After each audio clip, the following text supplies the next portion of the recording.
एक 15 अगस्त और दूसरे 26 जनवरी। 15 अगस्त जिसे हम और आप 15 अगस्त यौम आज़ादी कहते हैं और अंग्रेजी में जिसे इंडिपेंडेंट डे कहते हैं, और अगर हिंदी में बताया जाएगा तो फिर वजू का खतरा है। इसलिए हिंदी में क्या कहते हैं वो बताने की हिम्मत नहीं है। और दूसरा दिन है 26 जनवरी।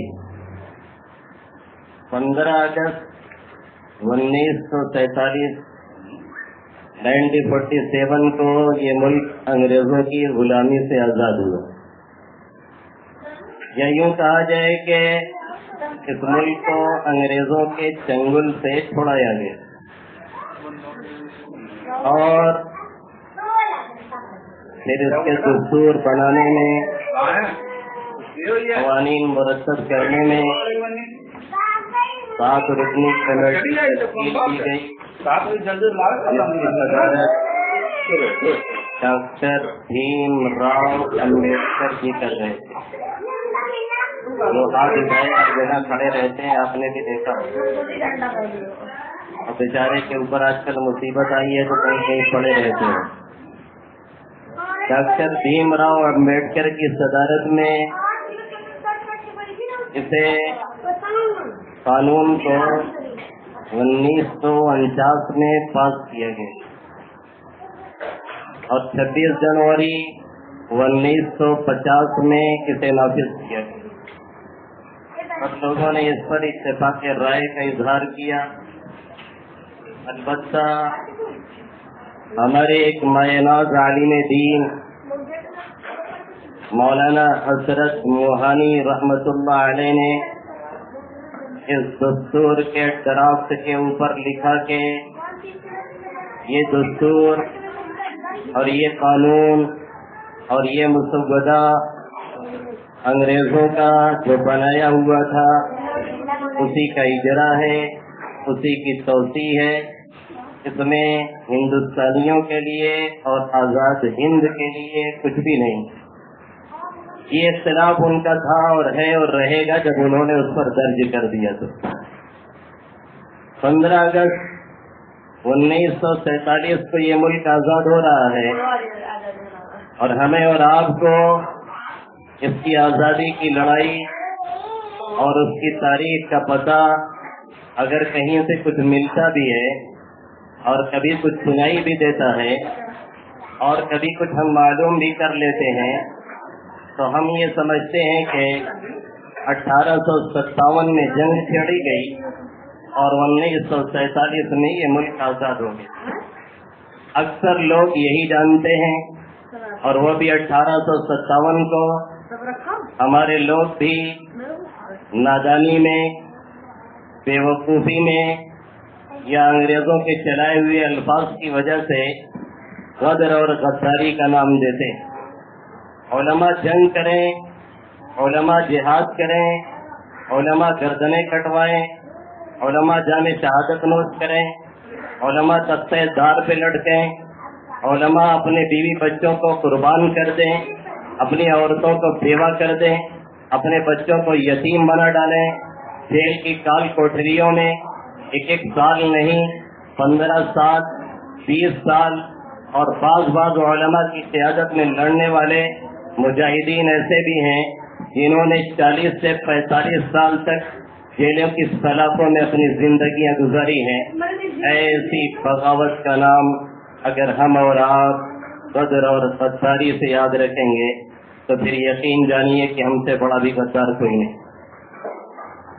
अगर 1947 और 1857 ही को सिर्फ जोड़ा जाए और यहीं से मुकाबला किया जाए तो भी आज़ादी की जिद्दोजहद, तो भी आज़ादी का ये हुसूल और माहसल, तो भी ये हमें आज़ादी कोई 1-2 दिन की मेहनत और 1-2 दिन की लगन, हफ्ते और महीने की कोशिश के जरिए से नहीं मिली है, बल्कि फिर भी पूरे 90 साल बनते हैं।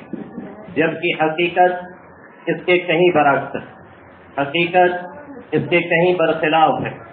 حقیقت یہ ہے کہ انگریز 1498 میں ہی ہندوستان کے اندر آ گئے تھے۔ واسکو ڈی گاما جو ایک عرب ملا ہے، اس کے واسطے سے پہلا تجارتی قافلہ، یا کہہ لیجیے کہ کچھ لوگ تجارت کی غرض سے کلکتہ کے ساحل پر آ کر کے اترے تھے، اور لوگ اسے تھوڑا سا آگے کھینچتے ہیں تو 16ویں صدی میں اس کو لے کر کے جاتے ہیں۔ وہاں سے اگر اس کو مانا جائے تو بھی 17، 18، 1947 347 سال کا پورا عرصہ گزر گیا آزادی کے حاصل کرنے میں۔ 1498 میں جب پرتگال کے کچھ لوگ جو کہ یورپ کا حصہ ہے اور یورپ کا ایک چھوٹا سا ملک ہے، یہاں سے آپ کے اعظم گڑھ کے ایک ڈان مافیا سلیم گرفتار کر کے لائے گئے تھے پرتگال کے علاقے سے، اور آج بھی وہ جیلوں کی سلاخوں کے پیچھے ہے۔ یہ پرتگال ایک چھوٹا سا ملک ہے، یہاں سے 1498 میں کچھ انگریز آئے اور انہوں نے تجارت شروع کر دی، اور ان کی دیکھا دیکھی جب انگریزوں کو یہ پتہ چلا کہ ہندوستان ایک زرخیز ملک ہے، جب انگریزوں کو یہ معلوم ہوا کہ ہندوستان ایک سونے کی چڑیا ہے، اور یہاں کی چڑیا کی چہک اور یہاں کے پھولوں کی مہک ان کے کانوں اور ان کی ناکوں تک پہنچی، تو پھر انہوں نے ہندوستان کا رخ کرنا شروع کیا۔ نتیجہ یہ نکلا کہ یورپ کے مختلف علاقوں سے 101 لوگوں کا ایک تجارتی وفد 1601 کے اندر ہندوستان کے اندر نمودار ہو گیا۔ 30,000 پاؤنڈ جمع کر کے یہ لوگ ہندوستان میں تجارت کرنے کے لیے آئے 1601 کے اندر، اور ہندوستان میں انہوں نے اپنی تجارت کو فروغ دینا شروع کیا۔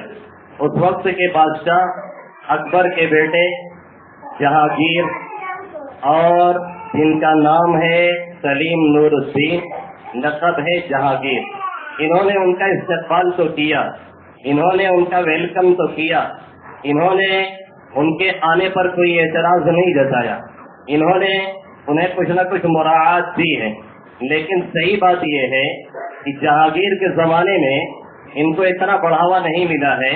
یہ بڑھاوا ان کو ملا ہے جہانگیر کے بیٹے شاہ خرم شاہ جہاں کے زمانے میں۔ اس نے سب سے زیادہ ان کو بڑھاوا دیا ہے، اس نے سب سے زیادہ ان کو مراعات دی ہے، اس نے سب سے زیادہ ان کو تجارت کے مواقع فراہم کیے ہیں، اور اس نے سب سے زیادہ ان کو زمینیں الاٹ کی ہیں۔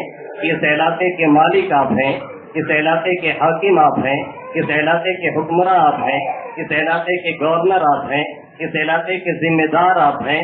اس طریقے سے انگریزوں نے آہستہ آہستہ مال کی آڑ میں، اسلحہ اور تجارتی وفد کی آڑ میں سیکورٹی کا یا فورسز کا اضافہ کرنا شروع کر دیا، اور یہاں کے بادشاہ عالمگیر رحمت اللہ علیہ کی وفات کے بعد سلطنت مغلیہ کمزور ہونا شروع ہی نہیں ہوئی، بلکہ انتہائی کمزور ہو گئی، اور انگریزوں کو اپنا قدم جمانے کا بھرپور موقع اب نصیب ہو چکا۔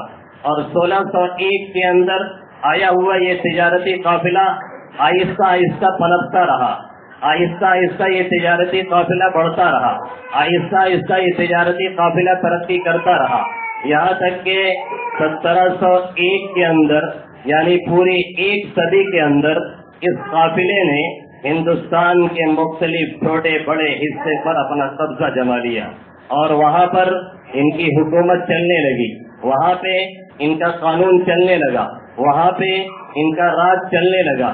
ایک صدی کے اندر انہوں نے ملک کے مختلف حصوں پہ تجارت کے نام سے اور تجارتی وقت کے نام سے اور تجارت کی سرگرمیوں کے نام سے اور کمپنیاں لگانے کے نام سے اپنے لوگوں کو لا کر کے بسایا، اور بسا کر کے ہندوستان کے مختلف حصوں پہ اپنا قبضہ جمایا ہے۔ پوری ایک صدی کے بعد 1701 میں ان کا قبضہ کچھ چھوٹے بڑے علاقوں پہ ہو چکا ہے، اور 1717 میں پہنچتے इन लोगों ने हिंदुस्तान के कई बड़े सूबों पर अपना कब्जा कर लिया, और यही नहीं बल्कि मैसूर के ऊपर भी इन लोगों ने चढ़ाई की, जो टीपू सुल्तान शहीद अली रहमा का इलाका है। फतह अली खां जो बेटे हैं हैदर अली खां के, और जिनको टीपू सुल्तान शहीद अली रहमा के नाम से याद किया जाता है और जाना जाता है, इस इलाके पे कब्जा कर लिया। सबसे पहले इनके खिलाफ जंग करने वाले और सबसे पहले इनके खिलाफ जंग का नक्कारा बजाने वाले नवाब सिराजुद्दौला के नाना अली वर्दी खां रहमतुल्लाह अलैह, इन्होंने 1754 के अंदर अंग्रेजों से पहली मर्तबा जंग की है, और इन्होंने 1754 में अंग्रेजों को पहली मर्तबा फोर्ट विलियम से भगा करके कलकत्ता के दूसरे साहिल पे पहुंचाया है। अली वर्दी खां जैसा नाना होगा, जैसा बाप होगा, जाहिर है नवासे पे भी वैसे ही असर आएगा, जाहिर है बेटे पे भी वैसे ही असर आएगा। बापे पूत परापत घोड़ा कुछ नहीं तो थोड़े थोड़ा, बासे कल्लम बासे, बांस को चीरा जाएगा तो बांस ही उससे निकलेगा, बांस को चीरा जाएगा तो बेहया उससे नहीं निकलेगा, और बेहया लगाया जाएगा तो उसमें गुलाब का फूल नहीं निकलेगा। जैसा होता है ऊपर वैसे ही नीचे असरात मुरत्तब होते हैं। अक़मदनी सल्लल्लाहु अलैहि वसल्लम ने फरमाया, अल वलदु सिर्रुन लि अबीही, लड़का बाप का राजदार हुआ करता है, यानी कुछ न कुछ खानदानी और मौरूसी असरात हुआ करते हैं। अली वर्दी खां की शहादत के बाद, या कह लीजिए उनके इंतकाल के बाद, नवाब सिराजुद्दौला ने 1757 में प्लासी की जंग लड़ी है, और ये जंग 22 घंटे जारी रही। नवाब सिराजुद्दौला वो शख्स है जिसने ये समझ लिया था कि अब अंग्रेज हमारे मुल्क पे कब्जा कर लेगा, अब अंग्रेज हमारे मुल्क को हड़प कर ले जाएगा, अब यहाँ पे रही सही जो हुकूमत है मुगलिया की वो तबाह कर दी जाएगी, और हम लोगों का नामो निशान मिटा करके रख दिया जाएगा। इसलिए नवाब सिराजुद्दौला मैदान में आया, और 1754 के बाद से 1757 तक नवाब सिराजुद्दौला ने अंग्रेजों की नाक में दम करके रख दिया था। लेकिन एक गद्दार मीर जाफर उसे मिला, जिसने गद्दारी के साथ नवाब सिराजुद्दौला को शहीद करवाया, और प्लासी की जंग जारी रहने वाली 22 घंटे के बाद इख्तिताम पजीर हो गई। गद्दारों की फेहरिस्त में एक नए गद्दार का इजाफा हुआ, जिसने अपने लिए कई 100 मुरब्बा मील जमीन को एलाट करवाया, और नवाब सिराजुद्दौला शहीद कर दिए गए। इस तरीके से अंग्रेजों के कदम बढ़ने लगे, और अंग्रेजों का सिक्का जमने लगा, और 1740 तक पहुँचते पहुँचते अंग्रेज हिंदुस्तान के कई सूबे पर काबिज हो चुका था। और इसी असना में एक मर्द मुजाहिद जिसका नाम हमने लिया, टीपू सुल्तान शहीद अली रहमा, फतह अली खां हैदर अली के बेटे, जो मैसूर में रहते थे, और मैसूर का इलाका जिनके ज़ेरे नगी था और जिनके कब्जे में था, उन्होंने ये महसूस किया कि अब अंग्रेज हिंदुस्तान को हड़प करने वाला है। बकौल मौलाना अली मियां नदवी अलैहि रहमा के हिंदुस्तान के अंदर सबसे पहले जिस शख्स ने मुनज़्ज़म तौर पे अंग्रेजों से जिहाद किया है, हिंदुस्तान के अंदर सबसे पहले जिस शख्स ने अंग्रेजों के डराने को भापा है, और जिसकी उलुल अज़मी और जिसकी पामर्दी और जिसके तदब्बुर ने और जिसकी फिक्र ने और जिसकी दूरअंदेशी ने इस चीज को परखा कि हिंदुस्तान के अंदर अब अंग्रेज अपना कदम जमा लेगा, वो सबसे पहला शेर मैसूर टीपू सुल्तान शहीद अलैहि रहमा है। 1740 के अंदर अंग्रेजों का बहुत से इलाकों पर कब्जा हो चुका है, और 1601 में मुनज़्ज़म तौर पे अंग्रेज यहाँ पे आया है। 1701 में कुछ इलाकों पर कब्जा हुआ है, 1707 में 1717 में वो कुछ और आगे तक बढ़े हैं, और 1740 में पहुँचते पहुँचते उनकी हुकूमत और मुस्तहकम और मजबूत होती चली जा रही है। इसी असना में 1702 के अंदर दिल्ली के अंदर शाह अब्दुल रहीम रहमतुल्लाह अलैह के घर एक लड़का पैदा होता है, जिसको हम और शाह वलीउल्लाह मुहद्दिस देहलवी अलैहि रहमा के नाम से जानते हैं। 1601 में अंग्रेज आ रहा है, 1701 में अंग्रेजों का कुछ इलाके पर कब्जा हो रहा है, 1717 में उनकी हुकूमत और तादाद बढ़ती चली जा रही है, 1740 में मुख्तलिफ इलाके उनके और जेर नगी आ रहे हैं, और 1702 में शाह वलीउल्लाह मुहद्दिस देहलवी अलैहि रहमा इस हिंदुस्तान के अंदर दिल्ली में पैदा हो रहे हैं। ये शाह वलीउल्लाह मुहद्दिस देहलवी अलैहि रहमा वो है जिन्होंने सिखों के खिलाफ जिहाद किया है। शाह वलीउल्लाह मुहद्दिस देहलवी अलैहि रहमा वो है जिन्होंने शियों के खिलाफ जिहाद किया है और उनको हिंदुस्तान के अंदर क्या उनकी हैसियत है बताने की कोशिश की है।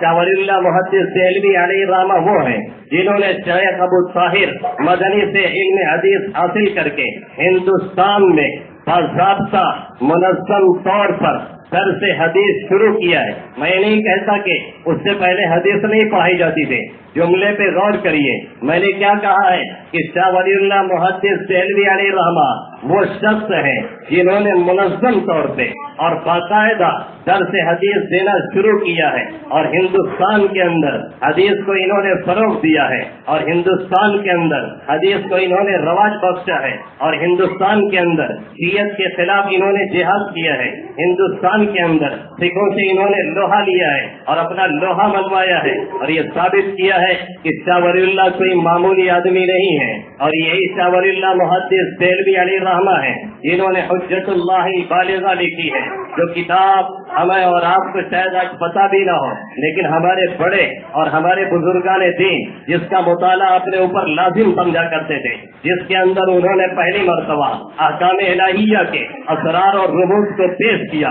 शाह वलीउल्लाह वो पहले शख्स हैं जिन्होंने इस्लाम का निज़ाम मईशत पेश किया, निज़ाम माश पेश किया। शाह वलीउल्लाह वो पहले शख्स हैं जिन्होंने कुरान और हदीस से मईशत के निज़ाम को, उसूल को, उसको अख्ज़ करके और निकाल करके लोगों के सामने बयान किया कि ये कुरान क्या कह रहा है, अहादीस क्या कह रही हैं, इसमें हमारे लिए दुनिया में जीने का और इसको संवारने का और इसको सजाने का तरीका क्या है, क्योंकि दुनिया आखिरत की एक गुजरगाह है।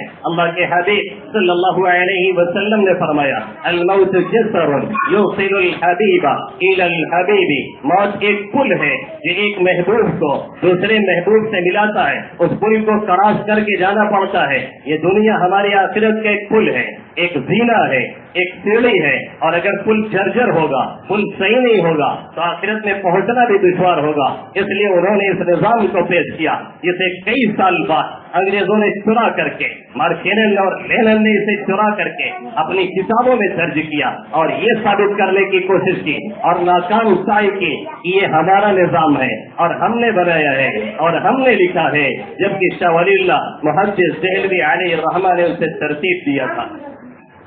ये शाह वलीउल्लाह मुहद्दिस देहलवी अलैहि रहमा 1762 में आपकी वफात हो जाती है, लेकिन उससे पहले 1739 में आपके यहाँ एक बच्चा पैदा होता है जिसे हम और आप शाह अब्दुल अजीज मुहद्दिस देहलवी अलैहि रहमा के नाम से जानते हैं। शाह वलीउल्लाह वो पहले शख्स हैं जिन्होंने कुरान का तर्जमा फारसी में किया। उससे पहले पूरे हिंदुस्तान के अंदर कुरान का किसी भी जुबान में, किसी भी लैंग्वेज में कोई तर्जमा नहीं था।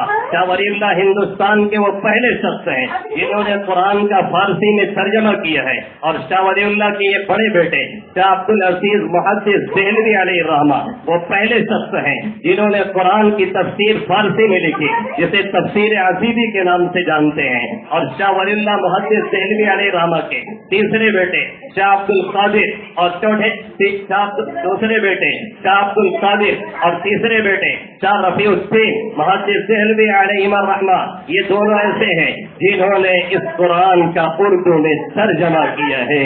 इसीलिए जो तर्जमा इन तर्जमों से मिलता है, जो तर्जमा इन तर्जमों से मेल खाता है और जो तर्जमा इसके करीब होता है वही काबिल कबूल होता है, और जो तर्जमा इससे दूर होता है वो तर्जमा कबूल नहीं किया जाता है। शाह वलीउल्लाह मुहद्दिस देहलवी अलैहि रहमा की वफात हो रही है 1762 में और 1739 में शाह अब्दुल अजीज मुहद्दिस देहलवी अलैहि रहमा पैदा हो रहे हैं। शाह अब्दुल अजीज मुहद्दिस देहलवी अलैहि रहमा जब पैदा हुए और उन्होंने आंखें खोली और उन्होंने पढ़ाई मुकम्मल की और दर्स हदीस देना शुरू किया।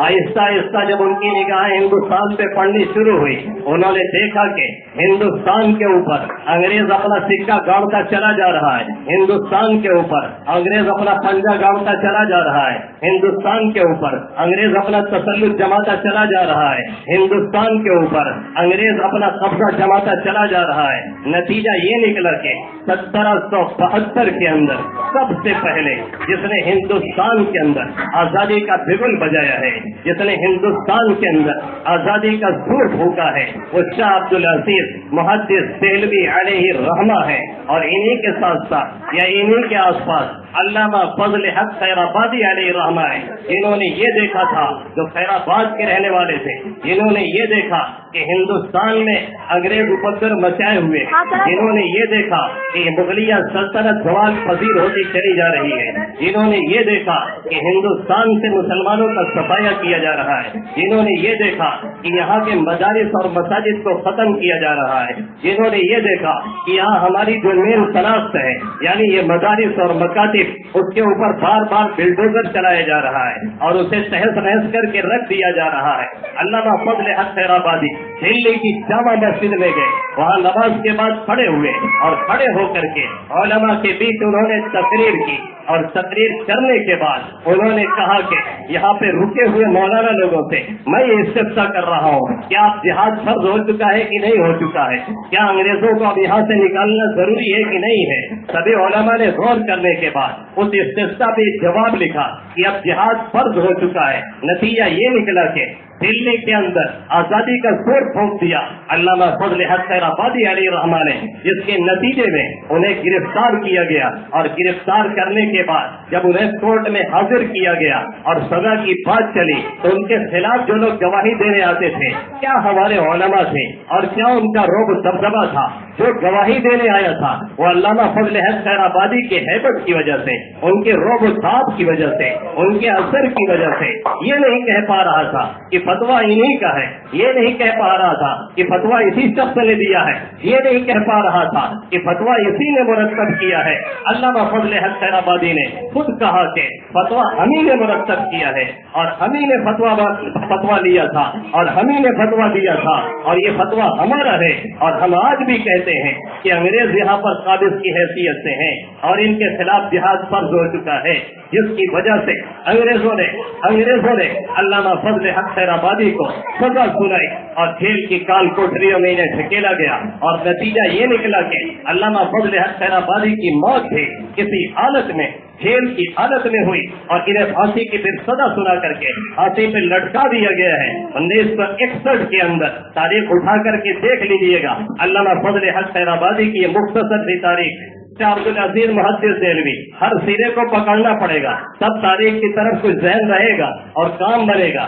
1772 में जिसने आजादी का सुर फूका है वो शाह अब्दुल अजीज मुहद्दिस देहलवी है। जब इन्होंने आजादी का सुर फूका तो टीपू सुल्तान शहीद अलैहि रहमा जो अपने निगाहों से ये खुराफात देख रहे थे और जो देख रहे थे कि अंग्रेज अब करता चला आ रहा है और जो ये देख रहे थे कि अंग्रेज अब साबित होता चला जा रहा है और जो ये देख रहे थे कि अंग्रेज अब हमारे इलाके को हड़प करता चला जा रहा है और यही नहीं मैसूर के बाद इलाके पे खुजवी तौर पे उसने कब्जा कर लिया है, तो इस मर्द मुजाहिद ने अपने लोगों में ऐलान कर दिया अंग्रेजों से जंग लड़ने का। अंग्रेजों के खिलाफ फतवा इसने भी जारी किया कि अब जिहाद फर्ज हो चुका है, उलमा जिहाद को अब फर्ज करार दे रहे हैं, इसलिए हमें भी मैदान में अब कूदना पड़ेगा। इसने अपने रजाकारों को तरबियत दी और अपने लोगों को तरबियत दी और उसके बाद फिर मैदान कारजार को इसने गर्म किया है। 1782 के अंदर पहली जंग टीपू सुल्तान शहीद अलैहि रहमा ने लड़ी है और अंग्रेजों से वो मुकाबला किया कि अंग्रेजों को नाको चना चबवा दिया और नतीजा ये निकला कि अंग्रेज पीछे हटने पर मजबूर हुए। 1783 में फिर अंग्रेजों ने हमला किया और फिर टीपू सुल्तान शहीद अली रहमान ने अंग्रेजों को खदेड़ करके भगाया। और फिर 1784 के अंदर 1792 के अंदर अंग्रेजों ने 12 हमला किया, इसमें अपनों की गद्दारी की वजह से और कुछ नाकिबत लोगों की नाकिबत अंदेशी की वजह से अंग्रेज काबिज हो गए और कुछ हिस्से को उन्होंने ले लिया। और यही नहीं, टीपू को 3 करोड़ रुपए हर्जाना अदा करना पड़ा, अपने 2 लड़कों को यरगमाल बनवाना पड़ा और कुछ इलाका भी उनके हवाले करना पड़ा। 1792 की ये रुदाद है जब तीसरी जंग अंग्रेज से लड़ी है। मरंजा कदम के इलाके पे चौथी मरतबा 1799 में 1799 में टीपू सुल्तान शहीद अली रहमान फिर आए हैं। टीपू वो नहीं है जो हम और आप अखबारों में देखते हैं, टीपू वो नहीं है जो हम और आप रिसालों में देखते हैं, टीपू वो नहीं है जो हम और आप कापी के ऊपर देखते हैं जिसके ऊपर बड़ी बड़ी मूछें हैं और चेहरे पे दाढ़ी तक नहीं है और एक अजीब अंदाज में और एक लिबास में उसे पेश किया जाता है। टीपू वो नहीं है, टीपू वो है जिसे लिखा है मौलाना हुसैन अहमद मदनी रहमतुल्लाह अलैह ने अपने मकतूबात के अंदर कि टीपू सुल्तान शहीद अली रहमान सब जिंदादार इंसान थे, तहज्जुद के पाबंद थे। टीपू सुल्तान शहीद अली रहमान हमेशा सुन्नत की दाढ़ी रखे हुए थे, कभी उन्होंने दाढ़ी पे उस्तरा नहीं फिरा। और मुझे तो अफसोस इस बात का है कि आज तक किसी ने उनकी तस्वीर पे ये आवाज नहीं उठाई कि उनकी ये तस्वीर ये ऐसी क्यों कर शाये की जा रही है। ये एक सिलो पॉइजन है, ये एक स्वीट पॉइजन है, ये एक मीठा जहर है जो हमें और आपको दिया जाता है। ये एक मीठा जहर है जो हमारे और आपके जहनों में खोला जाता है। ये एक मीठा जहर है जो हमारे अंदर दाखिल किया जाता है। ये एक सिलो पॉइजन है, ये एक ऐसा खामोश जहर है जो हमारे दिलो दिमाग में बिठाया जाता है कि तुम्हारा कायद ऐसा था, तुम्हारा रहनुमा ऐसा था, तुम्हारा लीडर ऐसा था। हमारा लीडर ऐसा नहीं था। मकतूबात में शेख हुसैन मदनी रहमतुल्लाहि अलैह लिखते हैं कि टीपू सुल्तान शहीद अली रहमान तहज्जुद का पाबंद था, टीपू सुल्तान शहीद अली रहमान नमाज 5 वक्त का पाबंद था, टीपू सुल्तान शहीद अली रहमान ने कभी दाढ़ी नहीं मुलाई है, अंग्रेजों के खिलाफ जिहाद के लिए हमेशा कमर बस्ता रहे। और यही नहीं बल्कि तुर्कों से राब्ता कायम किया और इस बात की भरपूर उन्होंने कोशिश की कि किसी तरह यहाँ से अंग्रेजों को निकाल बाहर किया जाए। टीपू सुल्तान शहीद अली रहमान वो इंसान है जिन्होंने अंग्रेजों से आखिरी मार्का किया जबकि मीर सादिक ने आपके साथ गद्दारी की। और आप अगर वहाँ जाएंगे टीपू सुल्तान शहीद अली रहमान का मैसूर देखने के लिए, इधर उनका महल है जो अब नाम का रह गया है, खंडर में तब्दील कर दिया गया है, कुछ घास और पौधे उसमें लगाए गए हैं। हुकूमत सही मानों में इसकी निगरानी नहीं करती क्योंकि हुकूमत की निगाह में वो मुसलमानों का लीडर है, वो मुसलमानों का कमांडर है, वो मुसलमानों का कायद है, वो मुसलमानों का कायद आजम है। इसलिए उसकी तारीख को तोड़ मरोड़ के पेश किया जा रहा है, इसलिए उसके बारे में ऐसी तस्वीर कसी की जा रही है कि हम और आप देख करके भी ये कहने लगे कि हमारा कायद तो ऐसा नहीं हो सकता, हमारा लीडर तो ऐसा नहीं हो सकता है। टीपू सुल्तान शहीद अली रहमान के उस पूरे महल को तकरीबन अब खंडर में तब्दील कर दिया गया है और महल के बीच से एक रास्ता गुजरता है। इस रास्ते को वहीं पार करने के बाद जो कि 10 फीट के फर्क से होगा, टीपू सुल्तान शहीद अली रहमान जहाँ पे शहीद होकर के गिरे थे वहाँ पे स्याह पत्थर लगाए गए हैं एक निशानी के तौर पे कि यहाँ आप शहीद होकर के गिरे थे। और उसके बाद यहाँ से लेकर के वहाँ तक 10 फीट और 12 फीट के सुरंगनुमा दरवाजा है। उसके बाद दरिया पड़ता है जो पूरा घेरा हुआ उस साइड से, वहाँ से दरियाई रास्ते से मीर सादिक ने अंग्रेजों को घुसने का मौका दिया था। और जबकि आप नाश्ता या खाना खा रहे थे उस वक्त में आपको इत्तला दी गई कि यहाँ से अंग्रेज दाखिल हो चुके हैं, आपने खाना छोड़ दिया और उसके बाद कहा कि इन गद्दारों की औलाद को अल्लाह एक प्याज का टुकड़ा भी नहीं नसीब करेगा। फिर जंग जारी रही और जंग करते करते 1789 में 1799 में टीपू सुल्तान शहीद अली रहमान वहाँ पे गिर करके शहीद हुए। और शहीद होने से पहले और उन्हें मारने से पहले अंग्रेजों ने जब ये देखा कि हमने भरपूर उनके ऊपर अपना कब्जा जमा लिया है और हर तरीके से वो हमारी गिरफ्त में आ चुके हैं और हर तरीके से हमने उन्हें अपने घेरे में ले रखा हुआ है, इस तरीके से कि अब वो बच करके निकलने वाले नहीं हैं और मीर सादिक की गद्दारी काम आ चुकी है। और नतीजा अब ये निकलने वाला है कि टीपू लगता है बच करके नहीं जाएगा। तो फिर अंग्रेजों ने कहा अगर आप अभी से सुलह कर लेते हैं और कुछ इलाका ले करके रहने पर राजी हो जाते हैं और हमसे जंग नहीं करते हैं तो हम आपको छोड़ सकते हैं। वहीं वो मशहूर जुमला टीपू सुल्तान शहीद अली रहमान ने कहा था, जो आज भी तारीखों में दर्ज है और जिसे अंग्रेज भी कोट करता है और अंग्रेज राइटर और अंग्रेज मुसन्निफीन और अंग्रेज मुअर्रिखीन भी अपनी किताबों में जिसे लिखने पे मजबूर हैं, जिसने कहा था चेक करके कि गीदड़ की 100 साला जिंदगी से शेर की एक दिन की जिंदगी बेहतर है। मैं इज्जत की मौत मरना चाहता हूँ लेकिन मैं टुकड़ों पे पलना चाहता हूँ। नतीजा ये निकला कि टीपू सुल्तान शहीद कर दिए गए और लॉर्ड हॉब्स ने सीने पर खड़ा होकर के कहा था, जब गिर करके शहीद होने के करीब जब आप गिरे हैं तब भी किसी की हिम्मत नहीं हो रही थी कि करीब चला जाए, तब भी किसी की हिम्मत नहीं हो रही थी कि जा करके हिला करके देख ले कि क्या टीपू शहीद हो चुका है कि नहीं, क्या टीपू मर चुका है कि नहीं। कुछ लोग जब करीब गए और आपके जान में जान थी, बार मुअर्रिखों ने नोट किया है आपने उस वक्त भी तलवार चलाई और 3-4 लोगों का काम आखिर वक्त में भी तमाम कर दिया। ये थे टीपू सुल्तान शहीद अली रहमान। और 1799 में जब शहीद हो गए तब लॉर्ड हॉब्स ने आपके सीने पे खड़े होकर के ये तारीखी जुमला कहा था कि आज से हिंदुस्तान हमारा है, अब हिंदुस्तान पे हम कब्जा कर चुके हैं, अब हिंदुस्तान से हमें कोई निकालने वाला नहीं है। उसने फखरिया जुमला आपके सीने पे खड़े होकर के आपके सीने पे पांव रख करके कहा था। और 1801 के अंदर कांगेरो मिसाइल को यहाँ से लेकर के अंग्रेज भाग गए थे। अगर आप गूगल पे जाएंगे, बहुत नेट चलाने की आदत है ना, एक खास काम की चीज बताता हूँ, अगर आप गूगल पे जाएंगे और उस पे लिख करके आप सर्च करेंगे कांगेरो रॉकेट या आप लिख करके सर्च करेंगे मैसूरियन रॉकेट तो उसमें टीपू सुल्तान शहीद अली रहमान की बनाई हुई रॉकेट का तस्करा मिलेगा। ये बात वहाँ मिलेगी कि 1801 में 1799 में जब टीपू सुल्तान शहीद अली रहमान शहीद हो गए तो 1801 में उनके जो कागजात निकले और उनका बनाया हुआ जो सिस्टम मिला और जिस तरीके से वो मैसूर को बसाना चाहते थे और वो डैम जो जहाँ पे इनका महल है उससे कुछ फासले पे जो आज बनाया गया है, बहुत लंबा चौड़ा डैम है जहाँ पूरे दरिया के पानी को रोक करके फिर वहाँ से गेट खोल करके शहर वालों को सप्लाई दी जाती है और पानी फराहम किया जाता है। इस डैम की तामीर का मंसूबा भी टीपू सुल्तान शहीद अली रहमान ने बनाया था और एक लोहे की एक पत्थर की तख्ती पे बाकायदा उसका नक्शा बना करके उन्होंने रखा हुआ था, जिसे अंग्रेजों ने हासिल करके उसे नक्शे के मुताबिक बाद में फिर उसे तामीर किया है, जिसे गुनाहगार निगाहों ने भी देखा और उस पर ऊपर जाने की इजाजत नहीं है। छोटा सा गेट लगा हुआ है और वहाँ पे लिखा हुआ है नो एंट्री और कोई जा नहीं सकता। हमने आगे पीछे देखा, कोई सिक्योरिटी वाला नहीं था और उम्र भी कम थी। हमने जंप किया, गेट पार किया और अंदर गए और अंदर जाकर के हम उसके ऊपर चढ़े और ऊपर चढ़ करके डैम के हमने सब मुआयना किया। एक आमी शख्स ने कहा, मौलाना वहाँ कहाँ चले गए, वहाँ जाने की इजाजत नहीं है। हमने कहा हम भी देख रहे हैं, लिखा इजाजत नहीं है। अरे कोई ज्यादा से ज्यादा यही करेगा कि आकर के पकड़ लेगा कुछ देर के लिए फिर छोड़ देगा, कम से कम समझ में तो आ जाएगा कि डैम का नक्शा क्या है और इसकी तरकीब क्या है और इसकी बनावट क्या है और हमारे टीपू ने इसको कैसा नक्शे में बनाया था और कैसे तरतीब दिया था, जिसे चोर अंग्रेज ने चुरा करके अपना बना लिया है और ये बता रहे हैं कि हमने उसे तामीर किया है। वो भी टीपू सुल्तान शहीद अली रहमान की देन है। टीपू वो है जिन्होंने रॉकेट का नक्शा बनाया था।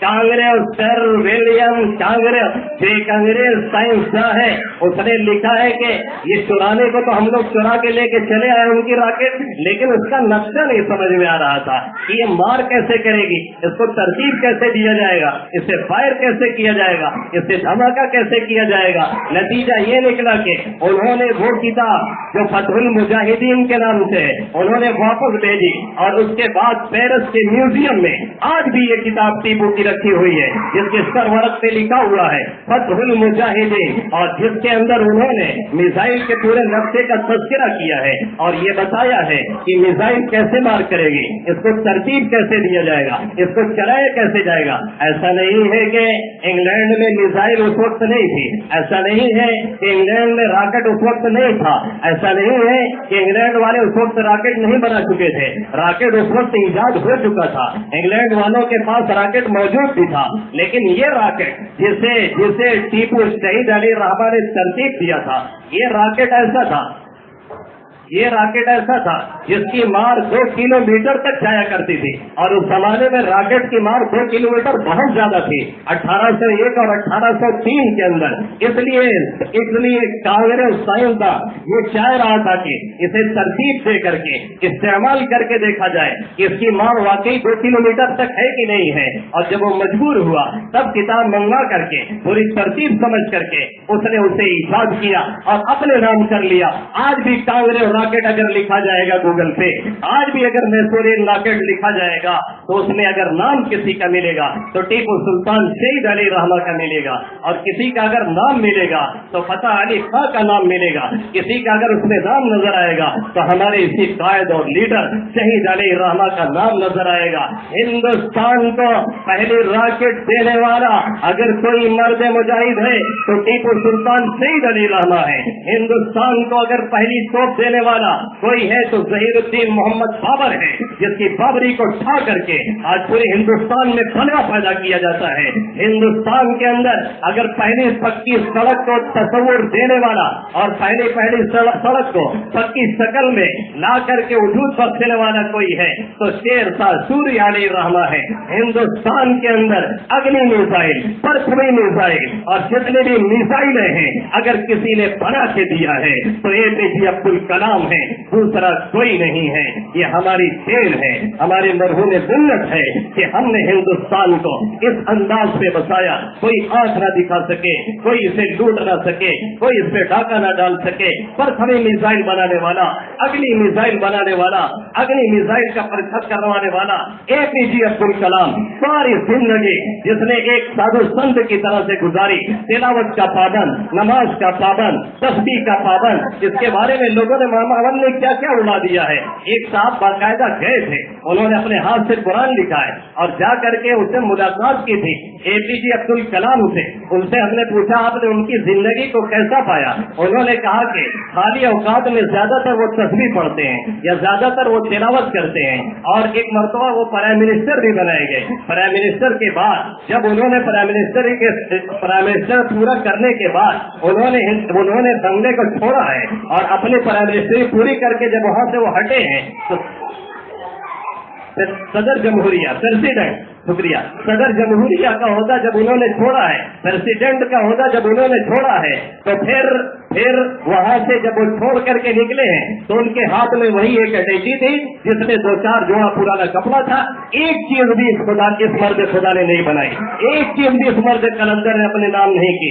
या जो मामूली सा PM, या जो मामूली सा CM, या जो मामूली सा MLA और यहाँ जो मामूली सा प्रधान भी होता है वो भी करोड़ों का अपना फंड तैयार कर लिया करता है। लेकिन हमारे इस मर्द कलंदर ने एक पैसा हिंदुस्तान का बर्बाद नहीं किया, और हिंदुस्तान को ये दिया है तो 1801 के अंदर मिसाइल चुरा करके लेके गए, 1799 के अंदर टीपू सुल्तान शहीद अली रहमान शहीद कर दिए गए। अब अंग्रेजों के लिए रास्ता साफ है, खुद अंग्रेज कह रहा है, लॉर्ड साफ हवा होकर के बोल रहा है, आज से हुकूमत हमारी है, आज से मुल्क हमारा है, आज से हिंदुस्तान हमारा है, आज से हमारे सामने कोई लड़ने वाला नहीं है, आज हमारे सामने कोई अकड़ने वाला नहीं है, आज हमसे कोई टकराने वाला नहीं है। खुद वो ऐलान कर रहा है। और यही नहीं बल्कि इसके बाद 1803 के अंदर फिर इन अंग्रेजों ने दिल्ली पे चढ़ाई की और वहाँ के लाल किला और पुराने किला को फतह किया, और फतह करने के बाद उस वक्त का बादशाह शाह आलम सानी,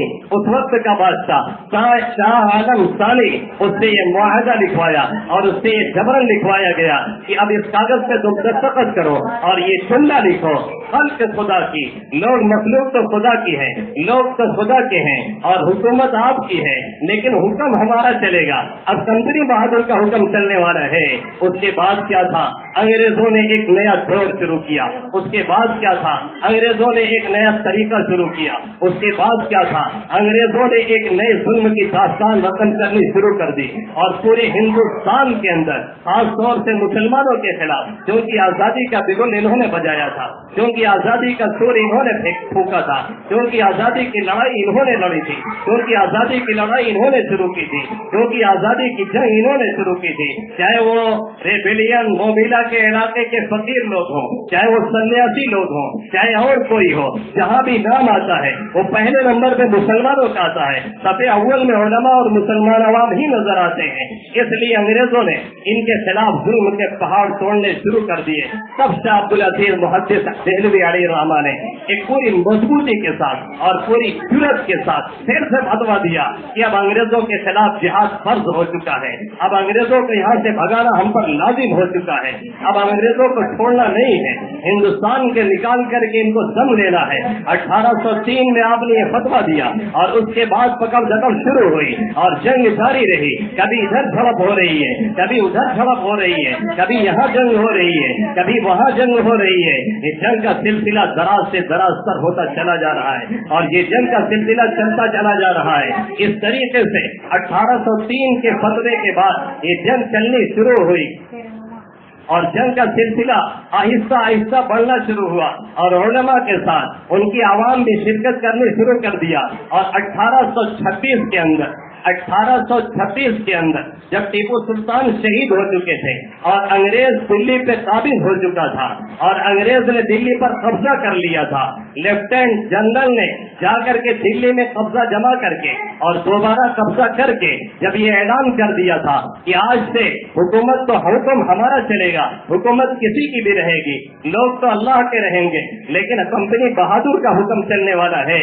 तो फिर ऐसे हालात के अंदर 1826 के अंदर और 1827 के अंदर 1803 में यह फतवा आ रहा है, 1803 में यह फतवा आ रहा है। और इसी दरमियान शाह वलीउल्लाह मुहद्दिस देहलवी अलैहि रहमा के यहाँ जो 4 लड़के हैं आपके पैदा हुए, शाह अब्दुल अजीज मुहद्दिस देहलवी, शाह रफीउद्दीन मुहद्दिस देहलवी, शाह अब्दुल कादिर मुहद्दिस देहलवी और चौथे बेटे का नाम है शाह अब्दुल गनी मुहद्दिस देहलवी अलैहि रहमा।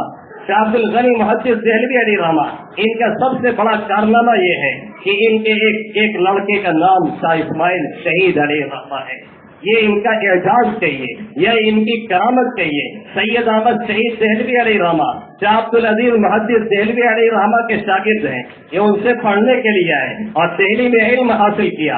इल्म हासिल करते करते अपने उस्ताद के मुरीद हो गए और मुरीद होने के साथ साथ शेख से बैत और खिलाफत हासिल कर ली। ये शाह मुहद्दिस सैयद अहमद शहीद देहलवी अलैहि रहमा ये राय बरेली में पैदा हुए। एक उल्टे पास बरेली है जहाँ से एक हजरत साहब पैदा हुए जिनको सब दुनिया जानती है, बताने की जरूरत नहीं है। और एक राय बरेली है जहाँ से सैयद अहमद शहीद देहलवी अलैहि रहमा पैदा हुए।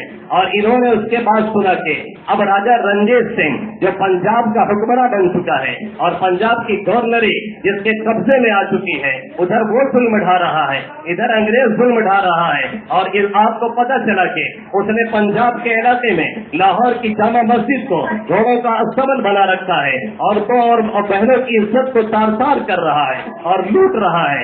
और उसके कारिंदे, उसके चेले और उसके चपाटे फिर समझ में आता है कार्रवाई करते हैं। तो आपने शाह इस्माइल शहीद अलैहि रहमा को हालात की तहकीक के लिए भेजा और कहा जा करके वहाँ से पता लगा करके आओ कि हालात कैसे हैं और लोग क्या कर रहे हैं और सूरत हाल क्या बनी हुई है। शाह इस्माइल शहीद अलैहि रहमा गए और लौट करके आए और आकर के हालात के बारे में आपने पूरी इत्तला दी और बतलाया कि सूरत हाल वही है जो आपको सुनाई दी गई है, सूरत हाल वही है जो आपको बताई गई है, सूरत हाल बिल्कुल वही है कि घोड़ों का अस्तबल मस्जिद को बनाया जा रहा है, माँ और बहनों पे जुल्म किया जा रहा है और लोगों को तशद्दुद का निशाना बनाया जा रहा है। राजा रंजीत सिंह के कदम मजबूत होते चले जा रहे हैं, अंग्रेजों की उसे पुष्टपनाही हासिल है।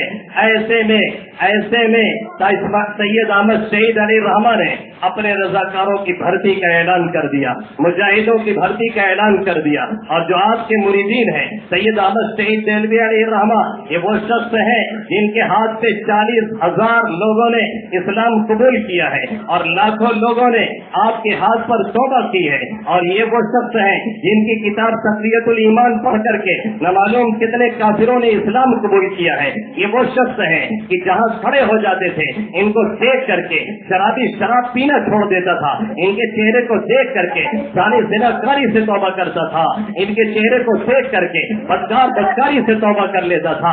ये वो मर्द मुजाहिद है, 700 रज़ाकार 10,000 मुरीदों को लेकर के इन्होंने पाकिस्तान के इलाके पर हमला किया और पहले ही हमले में आपने कराची को फतह कर लिया, उसके बाद अकोड़ा खदक को फतह किया, क्यान ज़ई को फतह किया, अतमान ज़ई को फतह किया। फतह करते करते आप आगे बढ़ते चले जा रहे हैं और लाहौर में खड़े होकर के आपने कहा कि आज से यहाँ हुक्म राजा रणजीत सिंह का नहीं चलेगा, यहाँ उसकी हुकूमत नहीं चलेगी, यहाँ उसका कानून नहीं चलेगा, अब कानून चलेगा, अब कानून चलेगा। तो यहाँ पे इस्लामी कानून चलेगा। आज से शराब बंद होती है, आज से जुआ बंद होता है, आज से तमाम खुराफात बंद की जाती है, आज से इस्लामी कानून के मुताबिक लोग यहाँ पे जिंदगी गुजारेंगे। ये ऐलान करने के बाद आपने आगे बढ़ना शुरू किया। राजा रणजीत सिंह का कासिद आया, राजा रणजीत सिंह के कासिद ने आकर के आपसे ये कहा कि ऐसा है आप यहीं पर ठहर जाइए, ऐसा है आप यहीं पर रुक जाइए, अब आप आगे मत बढ़िए, अब आप आगे मत जाइए, जो आप कहिए शर्त मंजूर है, कुछ इलाका आप ले लीजिए, कुछ इलाका हम ले लेते हैं और सुलह इसी पर हो जाए। कुछ इलाके की हुकूमत आपके हाथ में होगी, कुछ इलाके की हुकूमत हमारे हाथ में होगी, हम जहाँ हैं वहीं पे हुकूमत करेंगे, आप जहाँ हैं आप वहीं पे हुकूमत करेंगे। लेकिन हजरत ने फरमाया कि हम मुल्क लेने के लिए नहीं आए हैं, हम हुकूमत करने के लिए नहीं आए हैं, हमारा मकसद मुल्क गिरी नहीं है, हमारी ये हवस नहीं है कि हमें हुकूमत हासिल हो जाए, हमारा ये मकसद नहीं है कि ये मुल्क हमें मिल जाए और यहाँ के छोटा सा इलाका हमें मिल जाए। हम लोगों को तुम्हारे चंगुल से आजाद कराने निकले हैं, हम जुल्म से निकालने निकले हैं। हम आका मदनी सल्लल्लाहु अलैहि वसल्लम के सच्चे वारिस हैं। आका का फरमान है उनसुर आका का ज़ालिमन व मज़लूमा, अपने भाई की मदद करनी है, वो जालिम है तब भी, वो मजलूम है तब भी, इसलिए रुकने का नाम नहीं। और ये कारवां आहिस्ता आहिस्ता आगे बढ़ता चला गया। आगे बढ़ते बढ़ते आप बालाकोट की पहाड़ी पे पहुंचे हैं और बालाकोट की पहाड़ी पे जब आपका कारवां पहुंचा तो कुछ कौमी गद्दारों ने राजा रणजीत सिंह को खबर दे दी कि सैयद अहमद शहीद अली रहमान यहाँ पे आ चुके हैं और उनका कारवां आ चुका है, उनका काफिला जंग करने के लिए यहाँ पहुंच चुका है। नतीजा ये निकला कि तहज्जुद के वक्त आपके ऊपर सबसे मारा गया। 5 मई 1831 को आपके ऊपर सबको मारा गया और सबको मार करके आपको सज्जे की हालत में शहीद कर दिया गया। आपका जिस्म कहीं दफन है, आपका सर कहीं दफन है, घड़ा कहीं है, आपको वहाँ पर शहीद कर दिया गया। उसके बाद शाह इस्माइल शहीद अली रहमान मैदान कारसार में आए और उन्होंने जंग को गरमाया और उन्होंने जंग को वहाँ पे शोला बनाया। शोला इन्हीं शोले चौवाला में तब्दील किया और सिखों से जंग शुरू हुई। ये जंग 4 दिन मुसलसल चलती रही और लगातार आप लड़ते रहे। ऐसी जंग की हालत में सैयद शाह इस्माइल शहीद अली रहमान को एक सिख ने आपके सामने आका मदनी सल्लल्लाहु अलैहि वसल्लम को गाली दे दी और गाली दे करके आका मदनी सल्लल्लाहु अलैहि वसल्लम को उसने बुरा भला कहा। शाह इस्माइल शहीद अली रहमान ने फरमाया, खुदा की कसम जब तक तेरी गर्दन नहीं मार दूंगा तब तक मैं मरने वाला नहीं हूँ। अल्लाह के हबीब सल्लल्लाहु अलैहि वसल्लम ने फरमाया, लोगों में बाज़ वो भी होते हैं कि अगर वो अल्लाह के भरोसे कसम खा ले तो अल्लाह उनके कसम को पूरी कर देता है। लोगों में बाज़ मुसलमान वो भी होते हैं, बाज़ साहिब ईमान वो भी होते हैं, बाज़ कलमा गो वो भी होते हैं कि अगर वो अल्लाह के भरोसे कसम खा लेते हैं तो अल्लाह उनकी कसमों को पूरी कर दिया करता है। यही हाल यहाँ पे हुआ। उस सिख के बारे में आपने कसम खा करके कहा, जब तक तेरी गर्दन नहीं उतार लूंगा तब तक मैं मरूंगा नहीं। आपने उसका पीछा शुरू किया और पीछा करते करते आप उसके पीछे जा रहे हैं। पीछे से दूसरे सिख ने वार किया, آپ کی गर्दन जिस्म से अलग हो गई, फिर भी उसका पीछा करके 10 फरलांग तक उसके पीछे गए और उसकी गर्दन पे वार किया, वो मर करके गिरा मरकूज। उसके बाद उसके ऊपर आपकी नाज़े मुबारक गिरी और आप शहीद होकर के गिरे। और अल्लाह के हबीब सल्लल्लाहु अलैहि वसल्लम का ये इरशाद पूरा हुआ जिसमें आपने ये फरमाया था कि अगर मेरा कोई इस तरह का बंदा जिसे लोग परागंदा हाथ समझते हैं, जिसे लोग परागंदा बाल समझते हैं, जिसकी पोजीशन देखने में अच्छी नहीं होती है, जिसे लोग दरवाजों से लौटा दिया करते हैं, जो चाहे सलाम करे तो लोग सलाम का जवाब भी न दे, लेकिन वो अल्लाह के भरोसे अगर कह देता है सुबह बारिश होनी है तो होकर के रहती है, वो अगर कह देता है आज दोपहर में सूरज को निकलना है तो निकल के रहता है। यही सूरत हाल यहाँ हुई। आपने कहा कि जब तक तुझे मार नहीं देता हूँ तब तक मैं शहीद नहीं होने वाला, तब तक मैं मरने वाला नहीं। नतीजा ये निकला कि गर्दन कटने के बावजूद 10 फरलांग तक दौड़ा करके आपने उसे मारा है और उसके बाद खुद उसके ऊपर शहीद होकर के गिरे हैं। और फिर 9 मई को आपकी शहादत हुई। नतीजा क्या रहा? ये जंग शिकस्त में तब्दील हुई और बालाकोट की पहाड़ी पे 400-500 लोग शहीद हुए, जिसमें उलमा ज्यादा हैं और उनके मातहत में काम करने वाले, या कह लीजिए कि उनके शागिर्द ज्यादा हैं, या कह लीजिए कि मुरीदों की तादाद है, या कह लीजिए कि कुछ मुसलमानों की तादाद है। यहाँ पे इतने लोगों को शहीद किया गया और उसमें से बच गए मौलाना जाफर थानेसरी, मौलाना विलायत अली, मौलाना ममलूक अली और कुछ दूसरे हजरात। ये लोग बच करके वहाँ से निकल आए। 1831 के अंदर ये काफिले के अक्सर हजरात शहीद कर दिए गए। बालाकोट की इसी पहाड़ी पे जो जंग हुई है उसको तहरीक बालाकोट के नाम से जाना जाता है। और यहाँ पे जो लोग शहीद किए गए हैं इन्हें शुहदाए बालाकोट के नाम से जाना जाता है। आज भी चले जाओ, यहाँ नहीं बालाकोट है, पाकिस्तान के इलाके में बालाकोट है। आज भी चले जाओ, शहीदों का खून वहाँ जोश मारता हुआ नजर आएगा। अगर दिल दिमाग सही है तो देखने में नजर आएगा कि यहाँ किसी जमाने में अकाबिरीन का खून टपका था, यहाँ किसी जमाने में अकाबिरीन ने कदम रखा था, यहाँ किसी जमाने में उस अल्लाह वालों की निगाहें पड़ी थी जिनकी निगाहों से दिल की दुनिया बदल जाया करती है। इसी तहरीक को तहरीक बालाकोट के नाम से याद किया जाता है। इसी तहरीक को तहरीक बालाकोट का नाम दिया जाता है और इन्हीं शुहदा को शुहदाए बालाकोट कहा जाता है। अब 1831 से लेकर के 1857 तक मुख्तलिफ मीटिंगें उलमा की चल रही हैं, कोई नतीजा नहीं साबित हो रहा है। घेर घेर करके उलमा को मारा जा रहा है, जहाँ पे मिलते हैं उनको शहीद किया जा रहा है। मौलवियत बगावत का दूसरा हमानत लफ्ज करार दे दिया गया है। वायसराय बरतानिया और वहाँ से तार दिया जा रहा है कि जहाँ भी किसी मौलवी को देखो वहाँ बगैर किसी ताकीद के मौलवी को कत्ल कर डालो, मौलवी को मार डालो। आर्कियोलॉजिकल सर्वे ऑफ इंडिया में लिखता है, यहाँ का डॉक्टर जो कि इससे पहले एक ओहदे पर भी फायज रह चुका है, वो लिखता है कि जहाँ भी किसी मौलवी को देखा जाए उसे पकड़ करके मार दिया जाए। खुद अंग्रेजों ने लिखा है कि हमने फिर इनको अजियतनाक सजाएं दी, हमने फिर इनको शहीद नहीं किया बल्कि मारा है। हमने इनके कानून वरासत को मंसूख किया है, हमने इनको तहस नहस करने का काम किया है, हमने इनके औरतों को बेवा किया है, हमने इनके बच्चों को यतीम किया है और जो कुछ बन पड़ा हमने इनके खिलाफ कार्रवाई की है। और यही नहीं, हर जगह ठोस कार्रवाई की जाने लगी। उलमा का बचा खुजा तबका इधर उधर से अपने को जुटाने में मसरूफ है। मीटिंगें चल रही हैं लेकिन कोई नतीजा साबित नहीं हो रहा है। नतीजा ये है कि 1831 से 1857 तक ये मामला यूं ही चलता रहा। अंग्रेजों की हुकूमत इतनी मजबूत हो गई कि वो पूछिए मत। सबसे बदनसीब बादशाह बहादुर शाह जफर, उसे भी 1857 में गिरफ्तार करके लाया जाता है और उसे भी सजा सुनाई जाती है, उसे भी जेल में डाला जाता है और उसे दबाव डाला जाता है सुबह के वक्त नाश्ता करने का। अंग्रेज कहता है नाश्ता करो, बहादुर शाह जफर तैयार नहीं है नाश्ता करने के लिए। याद रखिए, आपने सिर्फ गांधी जी का नाम सुना होगा, अभी गांधी जी आए ही नहीं है, अभी गांधी जी पैदा ही नहीं हुए हैं, अभी गांधी जी भागे ही नहीं है। तो गांधी जी का किरदार अभी से कहाँ शुरू हो गया?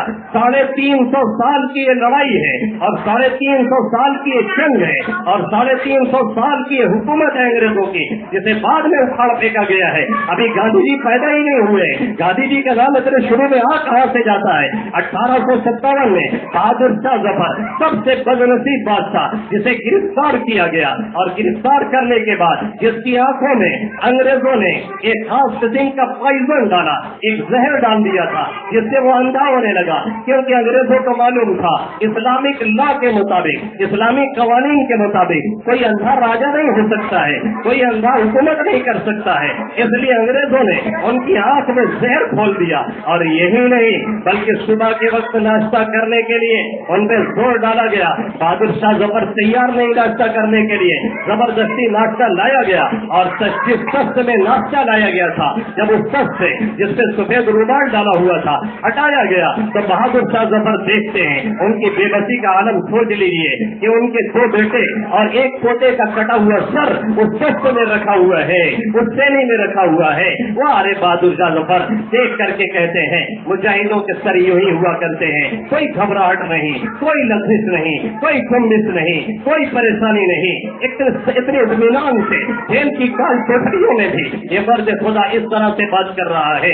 1831 से 1857, या आप कहिए कि 1803 से 1857 तक अगर इस मैदान में कोई है तो सिर्फ उलमा है, अगर इस मैदान में कोई है तो उलमा के मुरीदीन हैं, अगर इस मैदान में कोई है तो उलमा अंबिया के वारिसीन हैं, अगर इस मैदान में कोई है तो उलमा के मानने वाले मुसलमान हैं, अगर इस मैदान में कोई है तो उलमा को चाहने वाले कुछ हिंदू भाई हैं। उमूमी तौर से उलमा ही का तबका है।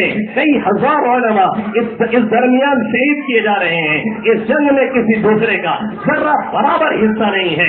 1857 के अंदर जबकि अंग्रेज अब दिल्ली पे भी कब्जा जमा चुका है और कंट्रोल हासिल कर चुका है, और वो लाल किला जिसे हमारे पुरखों ने और जिसे हमारे बड़ों ने, जिसे हमारे पूर्वजों ने बना करके खून पसीने से सेक करके दिया था, और जिसे आज की हुकूमत कहती है कि तुमने दिया क्या है, और वो भी उसे बेच रही है क्योंकि ये उसकी विरासत नहीं है, ये हमारी विरासत है। और जो अपनी विरासत की हिफाजत नहीं करता है उसके साथ यही हसर किया जाता है, और यही हसर किया जाना भी चाहिए। जब हम अपनी विरासत की हिफाजत नहीं करेंगे, हमें अपने इस्लाम की तारीख तक नहीं मालूम होगी, हमें ये नहीं पता होगा कि हुसैन अहमद मदनी कौन है, हमें ये नहीं पता होगा कि शेखुल हिंद कौन है, हमें ये नहीं पता होगा कि टीपू की शक्ल कैसी थी, हमें ये नहीं खबर होगी कि नवाब सिराजुद्दौला ने क्या किया था, हमें ये नहीं पता होगा कि बहादुर शाह जफर ने आखिर वक्त में क्या जुमला कहा था, हमें ये नहीं पता होगा कि टीपू सुल्तान शहीद अली रहमान ने ईदर की 100 साल जिंदगी पे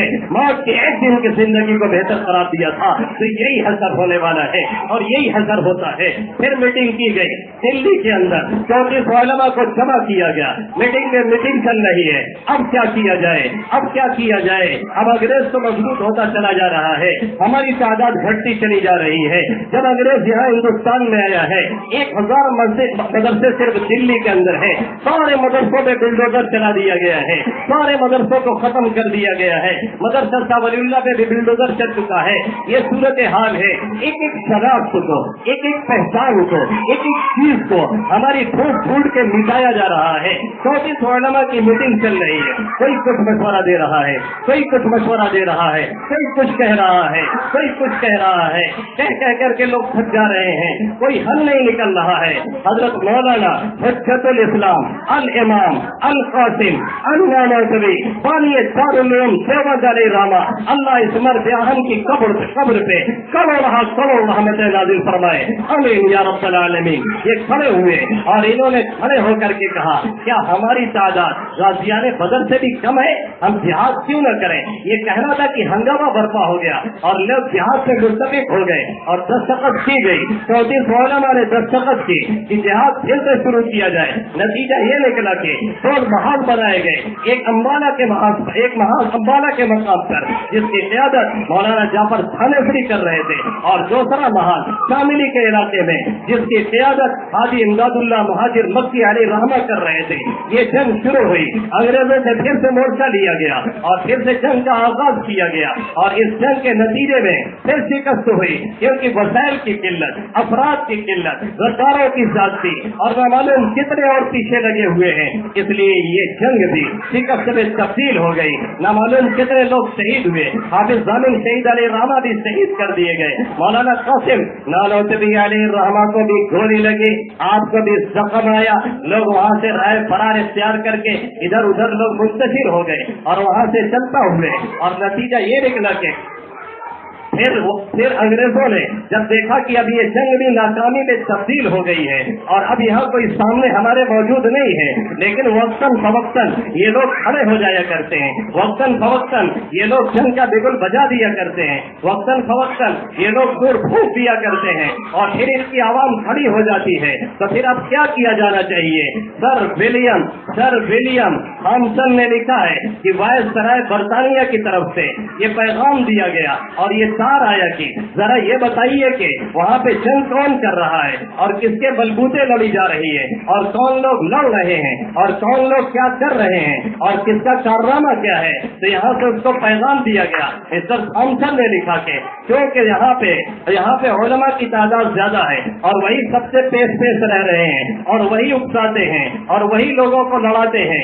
जब तक उलमा को खत्म नहीं किया जाएगा तब तक यहाँ से जज्बे जिहाद को खत्म नहीं किया जा सकता है। जब तक उलमा को दफन नहीं किया जाएगा तब तक यहाँ से जिहाद का जो बीज बार बार उग जाता है और जिहाद लोग करने लगते हैं उसको सड़ा के खत्म नहीं किया जा सकता है। और उलमा को खत्म करने के लिए जरूरी है, जिहाद को खत्म करने के लिए जरूरी है कि उलमा को खत्म किया जाए। और इन उलमा को खत्म करने के लिए एक चीज और जरूरी है कि कुरान मुक़द्दस को खत्म कर दिया जाए। जब तक इनके दरमियान कुरान रहेगा और जब तक इनके दरमियान ये उलमा मौजूद रहेंगे, ये कार्रवाइयाँ इसी तरह चलती रहेंगी और इसी तरह हम लोग अंजाम भुगतते रहेंगे और इसी तरह बुगल जंग का बजाते रहेंगे और बार बार हमारे खिलाफ बगावत चलती रहेगी। 1857 की इस जंग के बाद 1861 से लेकर के 64 तक 3 लाख से ज्यादा कुरान पाक के नुस्खे जलाए गए। जलाने वाले जला करके थक गए, लेकिन उनको कहीं पे ये समझ में आया कि ये तो सीनों में महफूज है, जलाने का कोई खास नतीजा नहीं। कुरान के नुस्खे जलाने के बाद फिर उन्होंने उलमा की तरफ रोक दिया और उलमा को फिर जलाया गया, उलमा को जिंदा दफनाया गया, उलमा को सुअर की खानों में फेंक किया गया, उलमा के ऊपर सुअर की चर्बियां मली गई। जो नफीस किस्म के लोग होते थे, जो नफीस तबीयत के मालिक उलमा होते थे, जो गंदगियों से दूर रहते थे, बात उलमा बहुत नफीस तबीयत के थे, उनको पकड़ के लाया जाता था और जबरदस्ती उनके ऊपर सुअर की चर्बियां मली जाती थी। इस सब थॉमसन कहता है कि दिल्ली के चांदनी चौक से दर्रे खैबर तक कोई दरख्त ऐसा नहीं था जिस दरख्त के ऊपर किसी न किसी आलिम की गर्दन न लटकी हुई हो, किसी न किसी आलिम की लाश न लटकी हो। थॉमसन लिखता है पकड़ के उलमा को 80 से उलमा को लाया जाता था और उन्हें बोरियों में भर करके दरिया रावी में फेंक दिया जाता था और उनके ऊपर गोलियां बरसाई जाती थी। उनको बांध करके लटका करके हाथी को नीचे से दौड़ा दिया जाता था। नतीजा ये निकलता था घास भूसे की तरह वो पीस के रख दिए जाते थे। 40 उलमा को ला करके अंगारों पे लिटाया जाता था। थॉमसन खुद लिखता है मुझे मेरे पैदा करने वाले की कसम है, यानी अल्लाह की कसम खा करके वो कहता है कि मुझे जामा मस्जिद के पीछे मुझे बदबू महसूस हुई, मुझे लगा कि मुझसे चलाए जा रहे हैं। मैंने जा करके देखा कि अंगारे हैं, पूरे आग बिछी हुई है, उससे 40 उलमा को ला के लिटाया जाता है। मेरी आंखों के सामने 40 उलमा को ला करके ये कहा गया कि मौलवियों तुम सिर्फ इतना कह दो कि हम तुम्हारे खिलाफ जिहाद में शरीक नहीं थे, हमने तुम्हारे खिलाफ जिहाद नहीं किया है, हमने तुम्हारे खिलाफ जंग नहीं की है, हमने तुम्हारे खिलाफ लोगों को उकसाया नहीं है, हमने तुम्हारे खिलाफ लोगों को भड़काया नहीं है, हम अभी तुम्हें छोड़ देंगे। थॉमसन लिखता है मुझे मेरे पैदा करने वाले की कसम कोई एक मौलवी ऐसा नहीं था जो ये कह देता कि हम तुम्हारे खिलाफ नहीं है, जो ये कह देता कि हम जंग करने वाले नहीं है, जो ये कह देता कि हम इस फतवा में शरीक नहीं है। सबने काम जंग करते हैं, सबने काम तुम्हारे खिलाफ है। कहता है मेरी निगाहों के सामने 79 उलमा को भी उसी आग पे लटा दिया गया और सब चल करके कोयला हो गए और राख हो गए, लेकिन किसी ने सूतक नहीं किया और किसी ने ये नहीं कहा कि हम आपके खिलाफ नहीं थे। सबके सब शहीद होते चले जा रहे हैं। हमारे लोग लिखते हैं, हमारे अपने लिखते हैं, हमारे अपने मुअर्रिखीन लिखते हैं 14,000 उलमा को फांसी दी गई है, सबसे धार पे लटकाया गया है। 14,000 उलमा को फांसी का फंदे पे लटकाया गया है।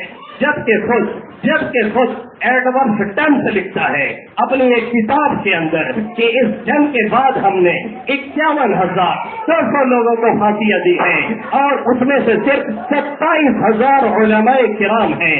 ये हम नहीं लिख रहे हैं, ये हम नहीं लिख रहे हैं, ये आप नहीं लिख रहे हैं, ये यहाँ का मौर्रिख नहीं लिख रहा है, ये खुद अंग्रेज लिख रहा है, और उसके साथ एक और मौर्रिख शामिल है। दोनों अपनी किताब में पूरे हवाले के साथ लिखते हैं और पूरी तहकीक के साथ लिखते हैं कि इस गदर के बाद जिसे वो गदर कहते हैं और जिसे हम बगावत कहते हैं, जिसे हम जंग कहते हैं, जिसे हम जंग आजादी कहते हैं, जिसे हम अपना हक समझते हैं, और जिसे ये हम समझते हैं कि हमने अपने हक के लिए लड़ाई लड़ी थी और हिंदुस्तान को आजाद कराने के लिए हमने सुर फूंका था आजादी का, जिसे वो गदर कहते हैं। वो लिखते हैं कि इस गदर के अंदर 51,200 लोगों को फांसियां दी गई थी, और उनको फांसी देने के बाद वो आगे मौर्रिख लिखता है कि इसमें सिर्फ 27,000 उलमा की तादाद थी। हमारे लोग सिर्फ 14,000 लिखते हैं, हमारा मुखालिफ खुद लिखता है कि नहीं, 27,000 सिर्फ उलमा की तादाद थी। और यही नहीं, पंडित उपाध्याय जो उस वक्त इलाहाबाद के इलाके में थे, उन्होंने लिखा है कि इतने लोगों को फांसियां दी गई और इतने लोगों को मारा गया, इतने मुसलमानों और हिंदुओं को काटा गया कि इलाहाबाद के इलाके में कोई झाड़ नहीं बची थी, कोई दरख्त नहीं बचा था, कोई दरख्त ऐसा नहीं रह गया था जिस दरख्त के आड़ में कहीं छुपा जा सके, कहीं साया हासिल किया जा सके। उसकी वजह क्या थी? उसकी वजह ये थी कि उलमा और आवाम को ढूंढ ढूंढ के मारा गया था, और वो लकड़ी या तो कब्रिस्तान में लगाने में लगा दी गई थी चीर चीर करके, वो दरख्त या तो कब्रिस्तान के पत्ते उसे लगा दिए गए और वहाँ की लकड़ियां कब्रिस्तान में लगा दी गई, या तो फिर चिता पर लकड़ी वो जा करके जला दी गई। यानी या तो मुसलमानों की कब्रिस्तान में वो लकड़ी लगी, या तो हिंदुओं को जलाने में वो लकड़ी इस्तेमाल हुई, जिसकी वजह से वो अपनी पूरी तारीख के अंदर लिखते हैं कि हमने अपनी आंखों से देखा इलाहाबाद के पूरे इलाके में एक दरख्त ऐसा नहीं रह गया था जिस दरख्त के आड़ में छुपा जा सके। इतना ज्यादा लोगों को मारा गया, इतना ज्यादा लोगों को शहीद किया गया। और मैं नहीं लिखता, एक हिंदू मौर्रिख है मेवा राम गपत, ये हिंदू मौर्रिख है, उसने लिखा है कि 1857 के बाद 1861 से 64 तक कुरान पे मशाकी की गई, उसे जलाया गया, और 64 से 67 तक फिर जा करके मुसलमानों को जिंदा मारा गया और जिंदा जलाया गया और इनको दफन किया गया। उसने लिखा है कि मेरी तहकीक के मुताबिक 5 लाख मुसलमानों को शहीद किया गया है। उसने लिखा है, मेरा मेवा राम गपत का ये जुमला है, उसकी शहादत है। हम नहीं लिख रहे हैं, आप नहीं लिख रहे हैं, कोई मुसलमान नहीं लिख रहा है, कोई और नहीं लिख रहा है, मेवा राम गपत जी लिख रहे हैं कि 5,000 उलमा को नहीं, 5,000 उलमा को नहीं, 27,000 उलमा को नहीं, बल्कि 5 लाख उलमा और मुस्लिम आवाम को शहीद किया गया इस जंग के अंदर। ये मेवा राम गपत के जुमले हैं। ये सिलसिला चलता रहा 1864 तक। उसके बाद फिर मौलाना कासिम नानोतवी अली रहमा ने देखा कि अब इस तरह से बात बनने वाली नहीं है, अब अंग्रेज एक टप्पे पे साबित हो चुका है, अब यहाँ की शराब को वो मिटा रहा है। और अंग्रेजों ने अपने कारिंदे छोड़े, ईसाई मुबल्लिगीन छोड़े, जो एक शोषा छोड़ते रहते थे, जिसकी वजह से लोगों के जहन परागंदा हो जाए और इस्लाम से लोग फिरना शुरू हो और शुभों और शुभात के शिकार हो जाए। जैसे आजकल फेसबुक पे छोड़ा जाता है, और फेसबुक चलाने वाले जरा कायदे से सुन ले, बहुत से लोग कुछ लाइक और कमेंट देख करके बड़े खुश होते हैं कि हमने कुछ लिखा था और उससे किसी हिंदू भाई ने लाइक किया है। फेसबुक के खुद तहकीक के मुताबिक 40% आईडी फेसबुक की फर्जी है। फेसबुक वालों के खुद तहकीक के मुताबिक 40% फेसबुक की आईडी फर्जी है। यानी मुस्लिम है तो हिंदू के नाम से चला रहा है, हिंदू है तो मुसलमान के नाम से चला रहा है, और तरह तरह की पोस्टर उसी पे की जा रही है ताकि लोगों को भड़काया जाए, लोगों को उकसाया जाए, लोगों को परेशान किया जाए, लोगों को इंतजार में डाला जाए, लोगों के जहनों को परागंदा किया जाए। ये सिस्टम और ये सिलसिला आज भी कायम है। उस जमाने से अंग्रेज ने ये चाल चली, ईसाई मुबल्लिगीन को छोड़ा, ईसाई राहिबों को छोड़ा, पादरियों को छोड़ा कि जाइए आप तबलीग कीजिए, उनसे मुकाबला कीजिए। मौलाना कासिम नानोतवी अली रहमा ने 1866 के अंदर दारुल देवबंद की बुनियाद डाली। 30 मई के अंदर आका मदनी सल्लल्लाहु अलैहि वसल्लम की बशारत की बुनियाद पे वहाँ पे एक छोटा सा मकतब कह लीजिए कि कायम किया गया, जो आज एक यूनिवर्सिटी है और पूरे वर्ल्ड में जिसे लोग जानते हैं। और देवबंदी होना आज फख्र की बात है, और जो वहाँ का पढ़ा हुआ नहीं है لیکن اہل سنت اور جماعت میں سے ہے, اس کی ذہنیت صحیح ہے, اس کا مزاج صحیح ہے, اپنے اسلاف کا احترام کرتا ہے, ان سے بغاوت نہیں کرتا ہے, طاغی نہیں ہے, مجرم نہیں ہے, صرف اور بدعات میں مبتلا نہیں ہے, وہ بھی سینہ ٹھوک کے اپنے کو دیوبندی کہہ سکتا ہے اور جو وہاں کا پڑا ہوا ہے لیکن اسلاف کے منہج سے ہٹا ہوا ہے, صرف بدعت میں مبتلا ہے اور بدعت کو ہوا دے رہا ہے اور خرافات کر رہا ہے, وہ دیوبندی کہلانے کا مستحق نہیں ہے. 1866 میں حضرت نے بنیاد ڈالی محمد صلی اللہ علیہ وسلم کے اس اشارے کی بنیاد پہ اس مکتب کی جو ابتدا ہوئی ہے, یا کہہ لیجیے کہ مدرسے کی جو ابتدا ہوئی ہے, مولانا قاسم نانوتوی علیہ رحمٰ نے, حاجی امداد اللہ مہاجر مکی رحمۃ اللہ علیہ, جن کا انگریزوں نے پیشہ کیا تھا, منجنی کی فائرنگ کی, اور وہ دروازہ جو چلا ہوا تھا چھوٹی سی کوٹری جس میں بیٹھ کے آپ عبادت کرتے تھے, جس میں ہم اور آپ صحیح سے سو بھی نہیں سکتے ہیں, کھانا فون میں چلے جائیے اس کو دیکھ لیجیے, اس میں ہم پیر پھیلا کے سو بھی نہیں سکتے تھے, اس میں ہمارے یہ بزرگان دین بیٹھ کر کے اللہ اللہ کیا کرتے تھے, بیٹھ کر کے عبادت کیا کرتے تھے, اس میں آپ اندر جا کے روپوش ہو گئے, انگریز نے سمجھا اسی میں ہوں گے, انگریز نے اس سے منجنیق سے وار کیا, اس کا دروازہ چل گیا, آج بھی نشانات موجود ہیں, دروازہ چلا ہوا دکھتا ہے, اب ہو سکتا ہے پینٹ ہو گیا تو الگ بات ہے, ہم نے کم سے کم جب دیکھا تھا تب تک وہ نشانات موجود تھے, انگریزوں نے سوچا اسی میں ہے, اس پہ حملہ کر کے جب اندر توڑ کے گھستے ہیں تو پتہ چلا کہ اللہ مہاجر مکی مکہ پہنچ چکے ہیں اور خبر ہی نہیں ہے کہ وہ کہاں سے کہاں نکل چکے اور کس راستے سے گئے ہیں. اب لوگ پریشان ہیں کہ کیسے گئے ہیں, اور کچھ لوگ کہتے ہیں امپاسبل, یہ تو ہو ہی نہیں سکتا ہے. ارے امریکہ سے لے کر کے یہاں تک آدمی کو بھیجا جا رہا ہے اور کسی کو خبر نہیں ہو رہی ہے, اور ہمارا ایک آدمی اگر ہندوستان سے چلا گیا مکہ تو لوگوں کو اتنی پریشانی ہو رہی ہے, یہ کون سی بات ہے. حاجی امداد اللہ مہاجر مکی علیہ رحمٰ کو مولانا قاسم نانوتوی علیہ رحمٰ نے لکھا کہ ہم نے مدرسے کی بنیاد ڈال دی ہے اور پڑھائی شروع ہو گئی ہے, خاموشی سے درس و تدریس کا سلسلہ جاری ہے. مولانا نے جواب میں لکھا, تم لکھتے ہو کہ مدرسہ بن گیا, تمہیں پتہ نہیں اس کے پیچھے کتنے لوگوں کی آہ ہے, تمہیں پتہ نہیں اس کے پیچھے کتنے لوگوں کے نالے ہیں, تمہیں پتہ نہیں اس کے پیچھے کتنے لوگ آنسو بہائے ہیں, تمہیں پتہ نہیں کتنے لوگوں نے راتوں میں رو رو کر کے مانگا ہے اللہ سے, اللہ کوئی ذریعہ پیدا کر دے, ان میں جینے کا کوئی ذریعہ پیدا ہو جائے. اس مدرسے کی بنیاد ڈالی گئی. اب 1869 میں گاندھی جی آ رہے ہیں, اب 1869 میں گاندھی جی کا وجود ہو 69 میں گاندھی جی کا وجود ہو رہا ہے. اب گاندھی جی پیدا ہو رہے ہیں, ابھی تک گاندھی جی کا وجود نہیں ہے. اس مدرسے کی بنیاد مولانا قاسم نانوتوی علیہ رحمٰ ڈال رہے ہیں. اس مدرسے کا پہلا استاد ملا محمود حسن ہے, اور اس مدرسے کے پہلے شاگرد شیخ الہند مفتی محمود الحسن صاحب رحمت اللہ علیہ ہیں, جنہوں نے یہاں تعلیم حاصل کی, لیکن ان کے ذہن و دماغ میں اپنے اساتذہ کا رنگ چڑھا ہوا تھا. صحیح معنوں میں اپنے اساتذہ کے سچے وارث تھے اور سچے جانشین تھے, اور انگریزوں کی مخالفت ان کے رگ و پے میں سمائی ہوئی تھی.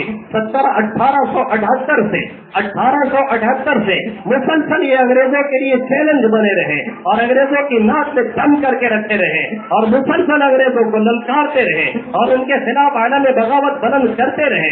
اور ایک مرتبہ نہیں, کتنی مرتبہ انگریزوں کو انہوں نے پریشان کر کے رکھا. 1878 سے کھینچتے چلے گئے, اور اس کے بعد جب دیکھا کہ شکنجے بار بار کسے جا رہے ہیں اور تنگ کیے جا رہے ہیں, تو بار بار کہا کرتے تھے کہ یہ مدرسہ نہیں ہے, یہ دیوبند کا مدرسہ. اگر کوئی مدرسہ کہہ کے پکارتا, حضرت کو دل پہ چوٹ لگتی تھی. کہتے تھے کن حالات میں قائم ہوا, کس صورت میں قائم ہوا, کس مقصد کے لیے قائم ہوا. اس مدرسے کا مقصد صرف پڑھا دینا نہیں ہے, اس مدرسے کا مقصد کسی مجاہد کو تیار کرنا ہے. اس مدرسے کا مقصد ایسی تعلیم اور تربیت دینا ہے جو رنگ نسل کے اعتبار سے ہندوستانی ہو, لیکن سوچ ان کی ایمانی ہو, اور ایمانی غیرت کا سودا وہ کبھی کرنے کے لیے تیار نہ ہو, اور کہیں بھی کچھ بھی ہو جائے ایمان ان کا سلامت رہے, بھلے ہی ان کی جان چلی جائے. ایسے لوگوں کو پیدا کرنا ہے. اسی لیے ثمرۃ التربیہ کے نام سے انہوں نے ایک لجنہ, ایک کمیٹی قائم کی, جس میں طلبا کو وہ درس دیتے اور سکھاتے اور پڑھاتے تھے. نام تو ثمرۃ التربیہ تھا, عنوان کچھ اور تھا, لیکن اندر مجاہد تیار کیے جاتے تھے. پھر 1885 میں انہوں نے دوسری ترمیم قائم کی, نام پھر چینج کیا, اور جب پھر اسے پکڑنے کا خطرہ ہوا تو پھر انہوں نے फिर उन्होंने 1909 के अंदर या 1908 के अंदर फिर एक जमीयत कायम की, जिसका नाम रखा जमीयतुल अंसार, जिसका नाम रखा जमीयतुल अंसार। और इस तंजीम के नाजिम और इस तंजीम के बानी कह लीजिए या इस तंजीम के रोए रवा मौलाना उबैदुल्लाह सिंधी को करार दिया गया। मौलाना उबैदुल्लाह सिंधी अलैहि रहमा शेखुल हिंद मुफ्ती महमूदुल हसन साहब देवबंदी रहमतुल्लाह अलैह के वो मायानाज शागिर्द हैं, जिनको पकड़ करके अंग्रेजों ने 1857 में नहीं, उसके बाद जब देखा कि ये मर्द मुजाहिद बड़ा काम का है और ये नौवर नौनहाल बहुत काम कर रहा है, तो इनको जिलावतन कर दिया गया था शुरू ही में। और जब जिलावतन किया गया था तो अभी दाढ़ी के बाल फूट रहे थे, यानी नौवरी थी। और जब लौट करके आए हैं 25 साल बाद तो दाढ़ी के बाल फट चुके थे। ये ऐसा होनहार शागिर्द शेखुल हिंद मुफ्ती महमूदुल हसन साहब देवबंदी अलैहि रहमा का है। जमीयतुल अंसार आपने कायम की, जमीयतुल अंसार के जरिए से आपने उनको ललकारना शुरू किया।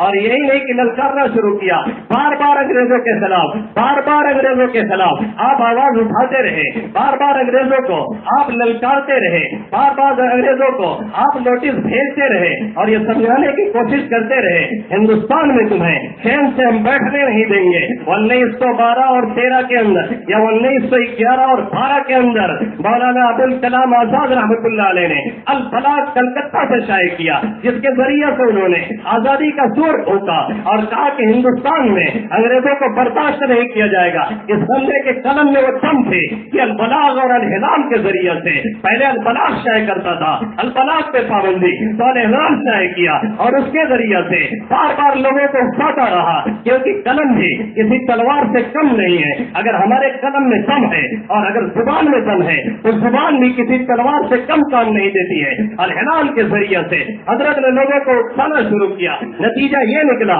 आपको पकड़ करके भी खेल की सलाखों के पीछे डाला गया और आपको भी खेल की हवा खानी पड़ी। इसी असना में जब आपकी अहलिया का इंतकाल होता है तो अंग्रेज आपको 3 दिन की छुट्टी देता है कि जाओ और जा करके कफन दफन में शामिल हो जाओ। मौलाना अबुल कलाम आजाद कहते हैं मरना गंवारा है, जेल की कोठरी में जिंदगी गुजर जाए मौत गंवारा है, लेकिन जब तक आजादी नहीं मिलती है मैं तुम्हारे रहने करम पे जिंदा नहीं रहना चाहता। मेरी अहलिया का कफन दफन हो जाएगा लेकिन मैं तुम्हारी छुट्टी नहीं लेकर के जाऊंगा। मैं जाने वाला नहीं हूँ, मैं इसको कबूल करने वाला नहीं हूँ। अल बलाग और अल हिलाल के जरिए से आपने लोगों को उकसाने का काम किया। फिर 1915 के अंदर और 1915 के अंदर या 1916 के अंदर तहरीक रेशमी रूमाल छेड़ी गई, जिसे शेखुल हिंद मुफ्ती महमूदुल हसन साहब देवबंदी अलैहि रहमा ने एक रूमाल पे लिखवाया था अंग्रेजों के खिलाफ जिहाद करने का हुक्म जारी, अंग्रेजों के खिलाफ बगावत का पैगाम, अंग्रेजों के खिलाफ लड़ने और कट मरने का पैगाम और एक दूसरे से बैत लेने का पैगाम, जिसे मौलाना उबैदुल्लाह सिंधी मक्का पहुंचाने की कोशिश कर रहे थे। लेकिन रूमाल अंग्रेजों के हाथ लगा और अंग्रेजों ने इनकी बगावत को बांध दिया और शरीफ मक्का ने शेखुल हिंद मुफ्ती महमूदुल हसन साहब देवबंदी अलैहि रहमा को गिरफ्तार करके कई मुल्कों से नचाते नचाते फिर हिंदुस्तान भेजा और आप माल्टा की जेल में कैद किए गए और माल्टा की जेल में आपको 4 साल कैद में रखा गया और वो सजाएं दी गई जिसे सुनकर के रूह कांप जाती है। फिर जब आपको माल्टा की जेल से निकाला गया तो हकीम अजमल खां जो कि एक मशहूर हकीम है और मशहूर तबीब है, इनके दिल्ली में मरने पे आपको रखा गया और जब आपका इंतकाल हुआ तो जनाजा देवबंद लाया गया। 1919 के अंदर आपने मुकम्मल आजादी का सुर फूंकने की कोशिश की और उसी वक्त में जमीयत उलमा हिंद का क़याम अमल में आया और एक कमेटी मुस्तकिल तौर पे तश्कील दी गई, जमीयत बनी है 1919 के अंदर। फिर 1920 में या 1921 में आपका इंतकाल होता है। जब आपका जनाजा देवबंद लाया जाता है और नहलाने के लिए लोग देवबंद में आपको तख्त पे लिटाते हैं और कपड़ा जिसमें आपसे हटाया जाता है तो लोग देखते हैं कि आपके कमर पे तो कोई जिस्म पे गोश्त ही नहीं रह गया है, गोश्त बिल्कुल खत्म हो चुका है। लोगों की आंखों में आंसू आ गए, कई हजरात बेख्तियार सड़क के रोने लगे। ये शेखुल हिंद जिसका डंका पूरी दुनिया में बजा, ये शेखुल हिंद जिसने अंग्रेजों की नाक में दम करके रखा, ये शेखुल हिंद जिसने हिंदुस्तान ही नहीं दूसरे ममालिक का दौड़ करके चप्पा छान करके हिंदुस्तान से अंग्रेजों को निकालने की कोशिश की। उसकी हालत ये हो रही है, उसकी सूरत ये बनी हुई है। आखिर माजरा क्या है? आपको नहलाया गया, आपको आपका जनाजा हुआ, आपको कफन दफन दिया गया, जब आपके सही मानों में वारिस और सच के जानशीन मौलाना हुसैन अहमद मदनी रहमतुल्लाह अलैह कलकत्ता से आए, जिनकी पैदाइश भी 1800 कुछ के बाद की है, वो जब कलकत्ता में तशरीफ लाए, जो कि अपने उस्ताद की ईमा पर और उनके इशारे और हुक्म पर कलकत्ता में दर्स हदीस दे रहे थे, आप तशरीफ लाए तो आपसे पूछा गया और आपसे सवाल किया गया कि आखिर ये माजरा क्या है। हमने जब शेखुल हिंद के कपड़े उतारे तो हमने देखा कि शेखुल हिंद के कमर पे कोई गोश्त नहीं है, सिर्फ हड्डियां दिख रही हैं, चमड़े जल के खत्म हो चुके थे। उन्होंने कहा कि ये तो राज है जिसे शेख ने फरमाया था, इस राज को राज में रखना, किसी के फाश नहीं करना है, किसी को बताना नहीं है, किसी को इस राज को बताना नहीं। मैंने आज तक छुपा के रखा है, आज मैं इस राज को आपके हवाले कर रहा हूँ। शेखुल हिंद रहमतुल्लाह अलैह को, उस्ताद मोहतरम को, मौलाना हुसैन अहमद मदनी को जेल की हवा नहीं खिलाई गई, मौलाना हुसैन अहमद मदनी को जेल का पैगाम नहीं दिया गया था, आपको सजा नहीं सुनाई गई थी। आप सिर्फ अपने उस्ताद के मोहब्बत में और खिदमत के लिए जेल में कूद गए थे। आप अपने उस्ताद के साथ साथ जेल में रहे थे। वहाँ मदीना के अंदर अपने पूरी फैमिली को, अपने पूरे खानदान को छोड़ करके आप अपने उस्ताद की मोहब्बत में चले आए हिंदुस्तान, और जेल की कोठरियों में भी साथ रहे और यहाँ भी साथ रहे। उन्होंने राज को फाश किया, कहा मेरे उस्ताद मोहतरम को अंग्रेज तहखाने में ले जाता था और कहता था कि हुसैन अहमद तुम या तो अपने फतवे से रुजू कर लो और कह दो कि फतवा हमने नहीं दिया है और हम अंग्रेजों के हक में फतवा दे रहे हैं और जिहाद नहीं हमारे नजदीक सही है, नहीं तो तुम्हारा हशर बहुत बुरा किया जाएगा। हुसैन शेखुल हिंद मुफ्ती महमूद हसन साहब देवबंदी अली रहमा बाबा ये कहा करते थे, मैं बिलाल का वारिस हूँ, मैं अम्मार का वारिस हूँ, मैं सुहैब का वारिस हूँ, मेरी रोह में उन लोगों का खून दौड़ रहा है। अंग्रेज तो मुझे टुकड़े टुकड़े कर सकता है, अंग्रेज तो मुझे मार के खत्म कर सकता है, अंग्रेज तो मुझे यहीं पे दफन कर सकता है, लेकिन मैं अपने फतवे से मुकर नहीं सकता हूँ, मैं अपने फतवे से बाज नहीं आ सकता हूँ, मैं अपने फतवे से पीछे नहीं हट सकता हूँ। नतीजा ये निकलता था कि अंग्रेज लोहे का तार गर्म करके, लोहे की सलाखें गर्म करके आपके चमड़े पे लगाता था, जिससे आपका चमड़ा उखड़ जाया करता था। इस तरीके से आपको सजा दी जाती थी और आप फिर भी अपने फतवे से नहीं मुकरे और अपने फतवे से आपने रुजू नहीं किया। इस तरीके से आपको सजाएं दी गई, इस तरीके से आपको तौपा तौपा के मारा गया। ये वो राज था जिसे मैंने अपने सीने में दफन किया हुआ था। शेखुल हिंद मुफ्ती महमूद हसन साहब देवबंदी अली रहमा की वफात के बाद अब तहरीक खिलाफत चल रही है 1936 में, जिसे उनके सच्चे जानशीन और सच्चे वारिस मौलाना हुसैन अहमद मदनी अब सैराब कर रहे हैं। इनको वर्षे में ये चीज मिली थी कि वो दबना नहीं जानते थे, वो झुकना नहीं जानते थे, वो डरना नहीं जानते थे, वो झुक करके बात नहीं करना जानते थे। तहरीक खिलाफत को इन्होंने फरोग दिया और 1926 के अंदर जो तहरीक खिलाफत चली और हिंदू मुस्लिम इत्तेहाद की हवा चली और गांधी जी ने जिसमें शिरकत की और कहा कि अब अंग्रेजों को भगा करके दम लिया जाए और पूरी कोशिश शुरू की गई। इस तहरीक खिलाफत में हुसैन अहमद मदनी अलैहि रहमा ने खड़े होकर के फतवा दिया कि अब अंग्रेजों की मुलाजमत हराम है, तर्के मुआलात का फतवा दिया गया था, उसकी आपने हिमायत की और कहा कि अब कोई अंग्रेज की हुकूमत नहीं कर सकता है, कोई उनकी इआनत नहीं कर सकता है, कोई फौज में शामिल नहीं हो सकता है, अब उनके साथ भर्ती होना हराम है, अब उनकी इआनत करना हराम है। आपको गिरफ्तार करके लाहौर में लाया गया और जज ने पूछा क्या हुसैन अहमद मदनी तुमने ये फतवा दिया है? 1926 में आपने फरमाया मैंने फतवा दिया है, मेरे अलावा किसी ने नहीं दिया है। मैं कहता हूँ कि अंग्रेज की फौज में शामिल होना हराम है, इनकी हालत हराम है। मोहम्मद अली जौहर इन्होंने आपका पैर पकड़ लिया। मोहम्मद अली जौहर जौहर न बनता अगर हुसैन अहमद की सोबत नसीब न होती, शौकत अली न बनते अगर हुसैन अहमद की सोबत नसीब न होती। मोहम्मद अली जौहर, ये जौहर बिरादरान या अली बिरादरान का नाम निशान न होता अगर हुसैन अहमद की सोबत नसीब न होती। यही मोहम्मद अली जौहर है जिन्होंने क्या करके ब्रिटिश के अंदर कहा था कि हम गुलाम हिंदुस्तान में जाने के लिए अब तैयार नहीं है। 14 घंटे मर्द मुजाहिद अंग्रेजी में लगातार तकरीर करता था और कहता था या तो यही हिंदू या ब्रिटिश में मरेंगे, कब्र कहीं और बनेगी। अगर मर गया ब्रिटिश में तो ब्रिटिश में दफन कर दीजिएगा, लेकिन गुलाम हिंदुस्तान में जाना मुझे गवारा नहीं। जब तक आजाद नहीं होगा, जब جب تک آزاد نہیں ہوگا تب تک ہم ہندوستان جانے کے لیے تیار نہیں ہیں. 14 گھنٹے انگریزی میں یہ مرد مجاہد تقریر کرتا تھا. انہوں نے حسین احمد مدنی کا پیر پکڑ لیا اور کہا حضرت اپنا فتوا بدل دیجیے, اور کہا حضرت اپنی رائے بدل دیجیے. اگر آپ رائے نہیں بدلتے ہیں انگریز آپ کے خلاف ابھی لکھے گا اور آپ کے لیے بھی مصیبت کھڑی ہو جائے گی. مولانا نے جھٹک کے فرمایا اور کیا بولتے ہو, اگر میں نے فتوا بدلا تو میرا ایمان بدل جائے گا, اس لیے میں فتوا بدلنے کے لیے تیار نہیں. یہی حسین احمد مدنی ہے لاہور کی, جب تحریک خلافت کانفرنس ہو رہی تھی اور اس خلافت میں آپ کو حصہ لینا تھا, اس خلافت میں آپ جانے والے تھے اور شرکت کرنے والے تھے. آپ نے جب قدم بڑھانا چاہا تو آپ کو اطلاع دی گئی کہ وہاں پہ آپ کو پھانسی کا آرڈر دے دیا گیا ہے, وہاں پہ توپیں تیار ہیں, وہاں پہ گولیاں تیار ہیں, وہاں پہ فورس لگی ہوئی ہے. اور سب کو یقین تھا کہ اتنے بڑے مجمع میں آج حسین احمد مدنی آنے والا نہیں ہے کیونکہ پھانسی کا آرڈر ہو چکا ہے. آج حسین احمد مدنی آنے والا نہیں ہے کیونکہ گولیاں لے کر کے لوگ کھڑے ہوئے ہیں.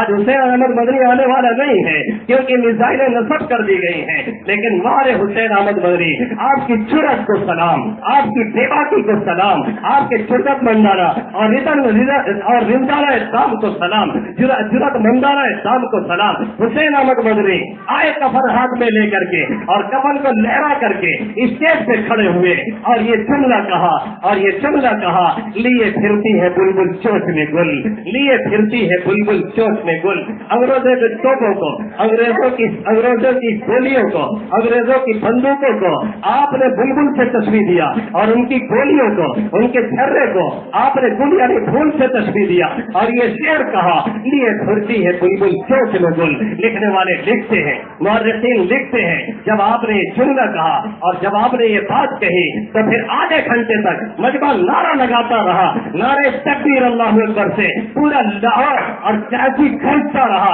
کیونکہ 9 لاکھ کا مجمع تھا, کوئی معمولی مجمع نہیں تھا. نعروں نے ہلا کر کے رکھ دیا اور جن کے ہاتھوں میں بندوقیں تھی وہ ہل کر کے رہ گئے اور جو نشانے لے کے کھڑے ہوئے تھے وہ کاپ کر کے رہ گئے. کسی کی ہمت نہیں ہوئی کہ ایک گولی چلا دیتا. آدھے گھنٹے بعد آپ نے دوسرا شعر پڑھا لیے پھرتی ہے بلبل چوچ میں گل, شہید ناز کی تربت کہاں ہے, شہید ناز کی تربت کہاں ہے, میں شہید ہونے آیا ہوں, میری قبر کہاں ہے. بلبل پوچھ رہی ہے, گولیاں پوچھ رہی ہیں, بندوقیں پوچھ رہی ہیں, توپیں پوچھ رہی ہیں. ارے مارو نہ چلاؤ اگر ہمت ہے, چلاؤ نہ دکھاؤ. اور اللہ کے وعدے پہ مجاہد کو یقین ہے. یہ فتح مبی ہے اور طوفان بلا سر سے گزرتے ہی رہے ہیں. زخمی ہے مگر آج بھی سرخم تو نہیں ہے. طوفان بلا سر سے گزرتے ہی رہے ہیں, زخمی ہے مگر آج بھی سرخم تو نہیں ہے. یہ حسین احمد مدنی کا نعرہ تھا جو انہوں نے لگایا اور آدھے گھنٹے تک جوش میں لوگ نعرہ مارتے رہے. اور اس کے بعد آپ نے کہا کھلونا سمجھ کر نہ برباد کرنا, کھلونا سمجھ کر نہ برباد کرنا کہ ہم بھی کسی کے بنائے ہوئے ہیں. کھلونا سمجھ کر نہ برباد کرنا کہ ہم بھی کسی کے بنائے ہوئے ہیں. فرنگی کی فوجوں میں حرمت کے فتوے سرے دار چڑھ کر بھی گائے ہوئے ہیں. فرنگی کی فوجوں میں حرمت کے فتوے سرے دار چڑھ کر کے بکائے ہوئے ہیں. اور شجر آزادی کا کھو دے کے ہم نے سیکھا, شجر آزادی کا کھو دے کے ہم نے سیکھا کہ پھل اس کے پکنے کو آئے ہوئے ہیں. آپ نے فرمایا کسی کے اندر ہمت ہے تو گولی چلا کر کے دکھائیں. حسین احمد کا سینہ حاضر ہے, کوئی گولی نہیں چلا سکا. نتیجہ یہ نکلا کہ 1957 میں آپ کی دیوبند میں وفات ہوتی ہے اور آج بھی یہاں آپ کا قبرستان ہے. اس کے بعد یہ تحریک آگے چلتی ہے, گاندھی جی کی تحریک پھر شروع ہوتی ہے. 1930 کے اندر گاندھی جی آئے کہاں سے ہیں؟ گاندھی جی تو جنوبی افریقہ میں چلے گئے تھے اور وہاں پہ رہ رہے تھے اور گاندھی جی وہاں وکالت کر رہے تھے. اور وکالت کے درمیان انہوں نے وہاں کے ہندوستانی باشندوں کی لڑائی لڑی تھی اور وہاں پہ انہوں نے بات سن کر کے اور بڑی خاموشی کے ساتھ احتجاج کیا تھا. اس کے نتیجے میں انہیں جیل کی ہوا کھانی پڑی تھی. وہاں پہ جو ہندوستانیوں کے ساتھ دوہرا سلوک کیا جا رہا تھا اور دوہرا رویہ اختیار کیا جا رہا تھا, اس کے نتیجے میں گاندھی جی کو جیل ڈالا گیا تھا. گاندھی جی نے بہت زبردست احتجاج جتایا تھا. اس کے اثر کو دیکھ کر کے گاندھی جی جب ہندوستان تشریف لائے تو شیخ الہند رحمۃ اللہ علیہ نے کہا یہ نوجوان بڑا ہونہار ہے اور بڑے کام کا ہے. ہندو مسلم اتحاد کو اگر فروغ دینا ہے, اگر بڑھاوا دینا ہے, اگر اس کو اور آگے لے کر کے چلنا ہے تو پھر کرنا کیا پڑے گا کہ اس کو آگے बढ़ाना पड़ेगा इस नौजवान को। यही गांधी जी है। जब जामिया मिल्लिया बना था, शेखुल हिंद रहमतुल्लाह अलैह जामिया मिल्लिया की बुनियाद रखने गए और बुनियाद रख करके जब उन्होंने उसके नाम का ऐलान किया और कहा कि ये जामिया मिल्लिया है, तो ये खड़े हुए गांधी जी और खड़े होकर के कहा इसमें इस्लामिया का लफ्ज बढ़ा दीजिए। मैं कहता हूँ कि इस्लामिया का लफ्ज बढ़ा दीजिए। हिंदुओं को कोई एतराज नहीं है, इनका जहन ऐसा था, इनका मिजाज इतना सिकुलर था। बाद में जब पता लगाया गया तो पता चला कि यही गांधी जी है जो नौजवान बीच में खड़ा हुआ था और कह रहा था कि इसमें मिल्लिया का लफ्ज बढ़ा दीजिए इस्लामिया का। वो गांधी जी है। इन गांधी जी को फिर प्रमोट किया गया, इनको आगे बढ़ाया गया। तहरीक खिलाफत के जो चंदे थे उसे ले करके इनको दौड़ाया गया पूरी हिंदुस्तान में और पहचान बनाई गई। और इधर रोजाना की अंग्रेजों की खुराफात, रोजाना की अंग्रेजों की कार्रवाइयाँ, कहीं आटे में वो सुअर की चर्बी मिलाते, कहीं आटे में वो सुअर की हड्डी पीस करके मिला देते, कहीं आटे में वो गाय का सत मिला देते, कहीं किसी पानी में कुएं में ला करके गाय और सुअर दोनों के गोश्त को मिला देते। न हिंदुओं के लिए वो चीज रह जाती, न मुसलमानों के लिए रह जाती।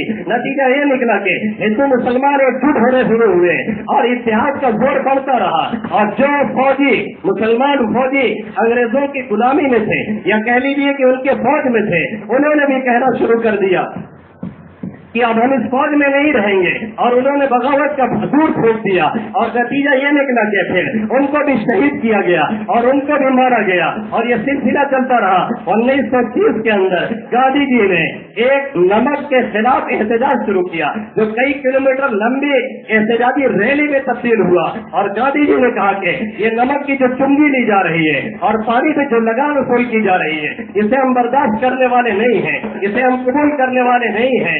नतीजा ये निकला कि न मालूम कितने लोगों को गिरफ्तार होना पड़ा। खुद गांधी जी भी गिरफ्तार हुए। एक मरतबा जनूबी अफ्रीका में जेल की हवा खाई, फिर हिंदुस्तान में आकर के गांधी जी ने यहाँ भी जेल की हवा खाई। फिर लाहौर में गांधी जी गए, वहाँ पे जब एहतजाज किया और गांधी जी को गिरफ्तार करने लगे तो गांधी जी ने कहा कि लोगों ने कहा आपकी तहरीक को आगे कौन चलाएगा? गांधी जी ने कहा मेरी तहरीक को चलाने के लिए आज भी बहुत से लोग मौजूद हैं और आप देखिएगा कितने लोग सपोर्ट करते हैं। नतीजा ये निकला कि जितने खान और पठान थे सब आगे आ गए और वहाँ उन्होंने कहा कि इस तारीख को हम बढ़ावा देते हैं, तारीख रुकने का नाम नहीं ले सकती। और गांधी जी के सपोर्ट में खान अब्दुल गफ्फार खान आए जो गांधी जी के बाएं हाथ थे और जिन्होंने गांधी जी से अज़्म किया था और यह वादा लिया था कि कुछ भी हो जाए हथियार नहीं उठाएंगे, कुछ भी हो जाए गोली नहीं चलाएंगे, खामोश एहतजाज करते रहेंगे, खामोश कोशिश करते रहेंगे और खामोश तौर से अपना एहतजाज दर्ज कराते रहेंगे और हिंदुस्तान से इन लोगों को भगा करके दम लेंगे। नतीजा ये निकला कि गांधी जी तो वहाँ से निकल गए, लेकिन इन पठानों ने जब दौड़ाया अंग्रेजों को तो सब भाग खड़े हुए। फिर जहाज फिर मोर्चा वो लगा हुआ रहा और लोग खड़े रहे। आगे आगे बच्चे हैं, पीछे पीछे पठानों का पूरा टोला है और उसमें बीच में खान अब्दुल गफ्फार खान कमांडरी कर रहे हैं। गांधी जी दूसरी जगह जा चुके हैं। खान अब्दुल गफ्फार खान से वहाँ के अर्जेंट ने पूछा कि आप ये बताइए जेवर पठानों का जेवर तो असलिया हुआ करता है, वो बगैर जेवर के यानी बगैर असलहे के तो चलते नहीं है और बगैर असलहे के रहते नहीं है।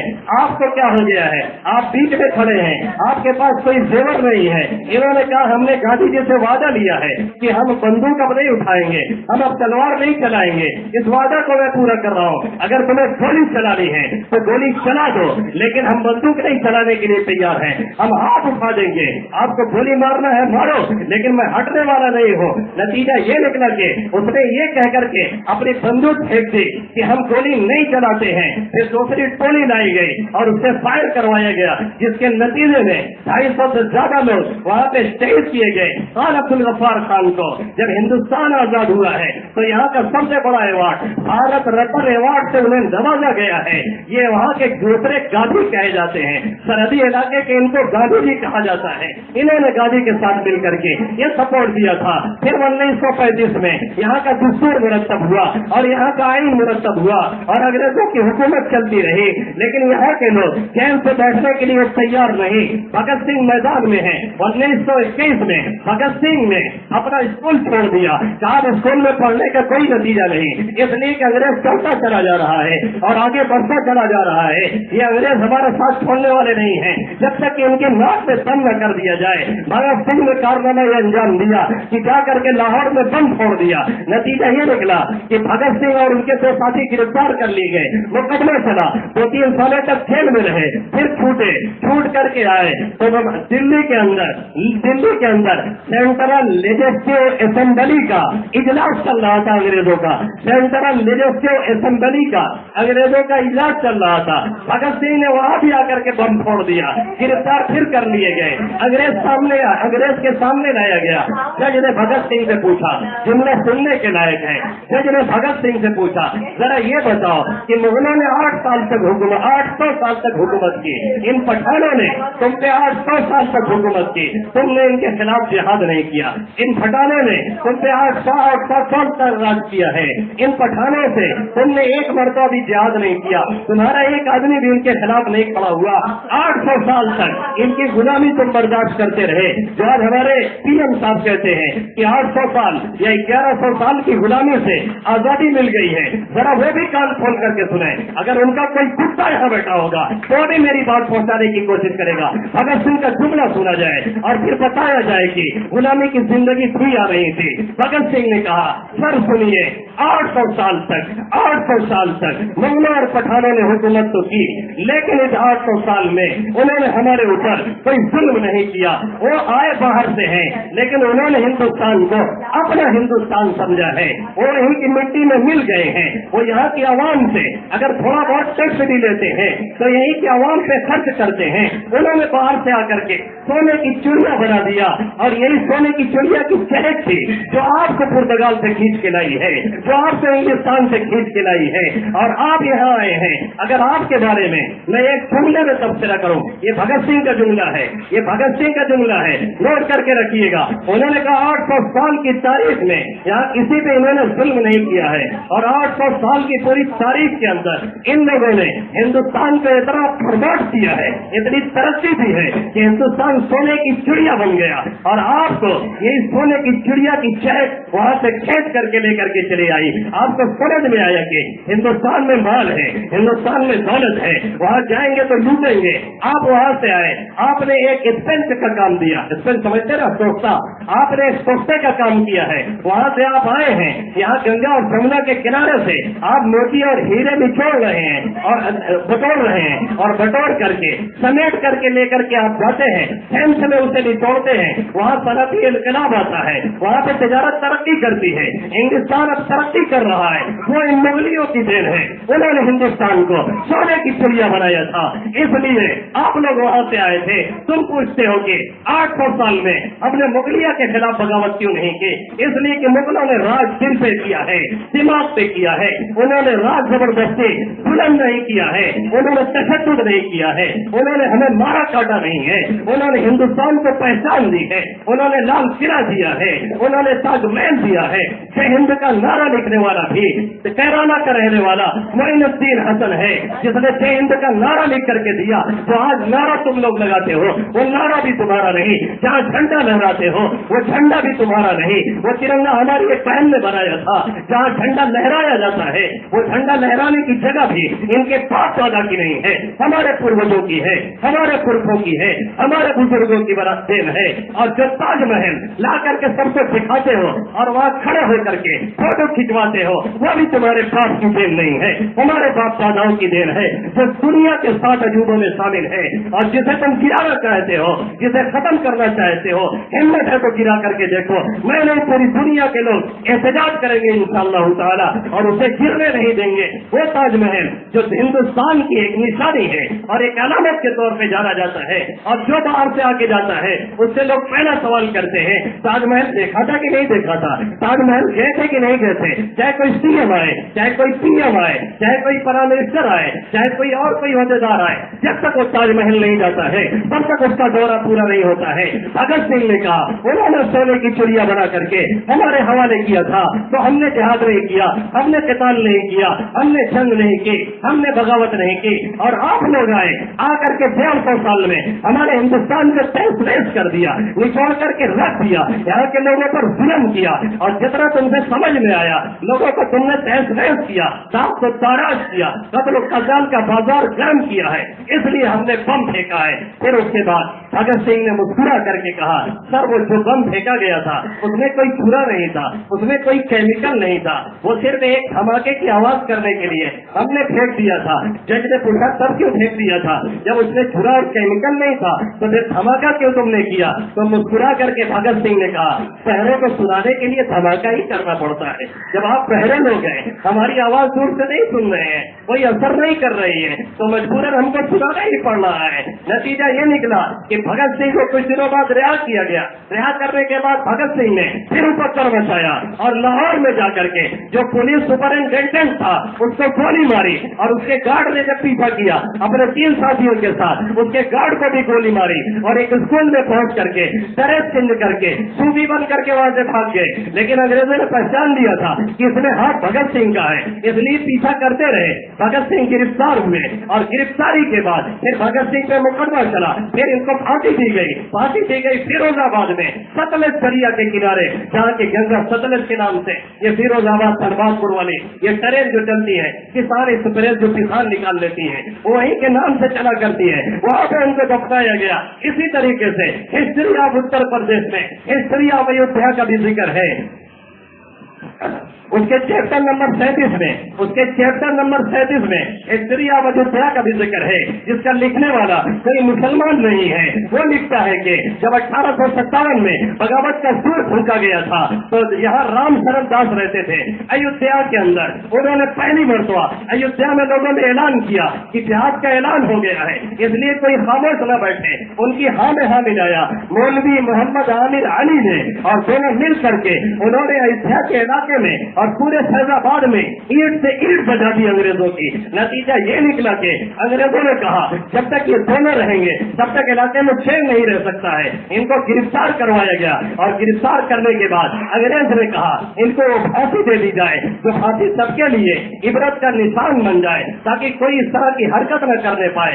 उसके बाद फांसी का एक फंदा बनाया गया, उसमें राम शरण दास को और मौलवी मोहम्मद आमिर अली को दोनों को एक साथ लटकाया गया। यानी फंदा एक था और उसमें 2 लोगों को फंसा करके लटकाया गया। दोनों को एक साथ शहीद किया गया और दोनों को एक साथ फांसी के फंदे पे लटकाया गया, खाली इसलिए कि दोनों ने मिल करके अंग्रेजों के खिलाफ बगावत की थी और ये कहा था कि हम भी जिहाद करते हैं। इस तरीके से उनको मारा गया। अल कबीर नामी टीला है, वहाँ इमली का एक पेड़ और दरख्त है, अब पता नहीं रह गया कि नहीं रह गया है। वहाँ पे किसी जमाने में एक तख्ती लड़की रहती थी जिसमें लिखा रहता था कि इन दोनों लोगों को यहीं पर एक साथ एक फांसी के बंदे में 100 मर्द मुजाहिद को लटकाया गया था। इस भगत सिंह में इधर मारा गया फिरोजाबाद के अंदर, वहाँ उनको लटकाया गया और इधर मारा गया 2 लोगों के अंदर। और गांधी जी का भी सपोर्ट करने वाला अगर कोई है तो खान अब्दुल खार गफ्फार है। यानी कंधे से कंधा मिला करके चलने का ये सिस्टम है और ये सिलसिला है। फिर 1935 के बाद 1939 के अंदर, तारीख भूलिए नहीं, मैं पूरी कर रहा हूँ, 1939 के अंदर फिर जंग अजीम छिड़ जाती है, दूसरी जंग अजीम चलती है और वो 3 साल चलती है तकरीबन। उसके बाद गांधी जी ने फिर नया राग अलापा। गांधी जी खामोश नहीं बैठे, इसीलिए गांधी जी को लोग प्रमोट करते हैं, इसीलिए गांधी जी को लोग याद करते हैं, इसीलिए गांधी जी का लोग नाम लेते हैं। जब सब लोग खामोश होने लगे फिर गांधी जी ने कहा कि अंग्रेजों हिंदुस्तान छोड़ो, अब छोड़ने के अलावा कोई चारा नहीं है। बात हुआ नाटक, 350 साल गुजरने को है, अब बर्दाश्त करने वाले हम लोग नहीं है। फिर आंदोलन शुरू हुआ, खेल बरोज तारीख चालू हुई और नतीजा ये निकला कि 15 अगस्त 1947 को ये मुल्क आजाद हो गया। ये आजादी की लड़ाई पूरे 347 साल तक खेलिया जाएगी चली है। और अगर 1857 से ले रहे हैं, अगर 1857 से इस आजादी की जंग को धूमधार कर रहे हैं और इसे छोड़ रहे हैं तो 90 साल पूरा बनता है। 90 साल की ये लड़ाई कम नहीं है, जिसमें 1-2 हजार नहीं, लाखों लाख उलमाए किराम को शहीद किया गया, हजारों हजार उलमाए किराम को शहीद किया गया, लाखों लाख अवाम को शहीद किया गया। हिंदू और मुसलमानों ने कांधे से कांधा मिला करके जामे शहादत नोश किया। और शाह अहमदुल्लाह मद्रासी का भी नाम आपने सुना होगा। एक नाम और याद आया तो सुनते चलिए, ये वो शख्स है कि इनके वालिद मोहतरम नवाब अली था, टीपू सुल्तान शहीद अली राजा के दरबारी थे और उन्होंने टीपू का जलवा देखा था, उन्होंने टीपू की कारस्तानी देखी थी, उन्होंने टीपू की शहादत देखी थी, इसलिए उनके दिल में थी लावा पत्ता रहता था। उन्होंने अपने बेटे को तैयार किया और जब ये जंग का बिगुल फूका गया और ये सूर फूका गया और बिगुल बजाया गया तो अब्दुल्ला शाह मदरासी ने अकेले वो हंगामा बर्पा किया कि इधर कलकत्ता, इधर फैजाबाद, इधर कोई इलाका, इतना दौरा किया पूरे मुल्क का, दौरा करके लोगों को समझा करके माहौल को इतना गरमा दिया था, इतना गरमा दिया था कि पहला वो शख्स है, ये पहला वो शख्स है हिंदुस्तान के अंदर जिसके सर पे अंग्रेजों ने 50,000 रुपए का इनाम रखा था। इससे पहले किसी के सर पे 1 पैसे का इनाम नहीं रखा गया, 50,000 रुपए का इनाम रखा गया। लेकिन दिलावर चंद अहमदुल्लाह शाह मदरासी ये हिम्मत नहीं हारे और दौड़ते रहे, मेहनत करते रहे, जंग का सुर भूखते रहे और चौला को चौले धुआला बनाते रहे और लोगों को समझाते रहे, अंग्रेजों के खिलाफ उकसाते रहे और लोगों को भड़काते रहे और बताते रहे कि ये मुल्क तुम्हारा है, तुमसे छीना गया है, ये मुल्क हमारा है, हमसे लूटा गया है, इसको वापस लाना ये हमारी जिम्मेदारी बनती है। नतीजा ये निकला कि राजा अब्बोई ने गिरफ्तार करके आपका सर काट करके उसके बाद फिर अंग्रेजों के पास भेजा। अंग्रेज ने जब देखा तब उसने चैन की सांस ली और कहा कि आज हमारे सबसे बड़े दुश्मन और सबसे बड़े ताकतवर दुश्मन का खात्मा हो गया। ये जंग आजादी की एक मुख्तसर सी तारीख थी जिसे कम वक्तों में मैंने आपके सामने पूरी करने की कोशिश की है।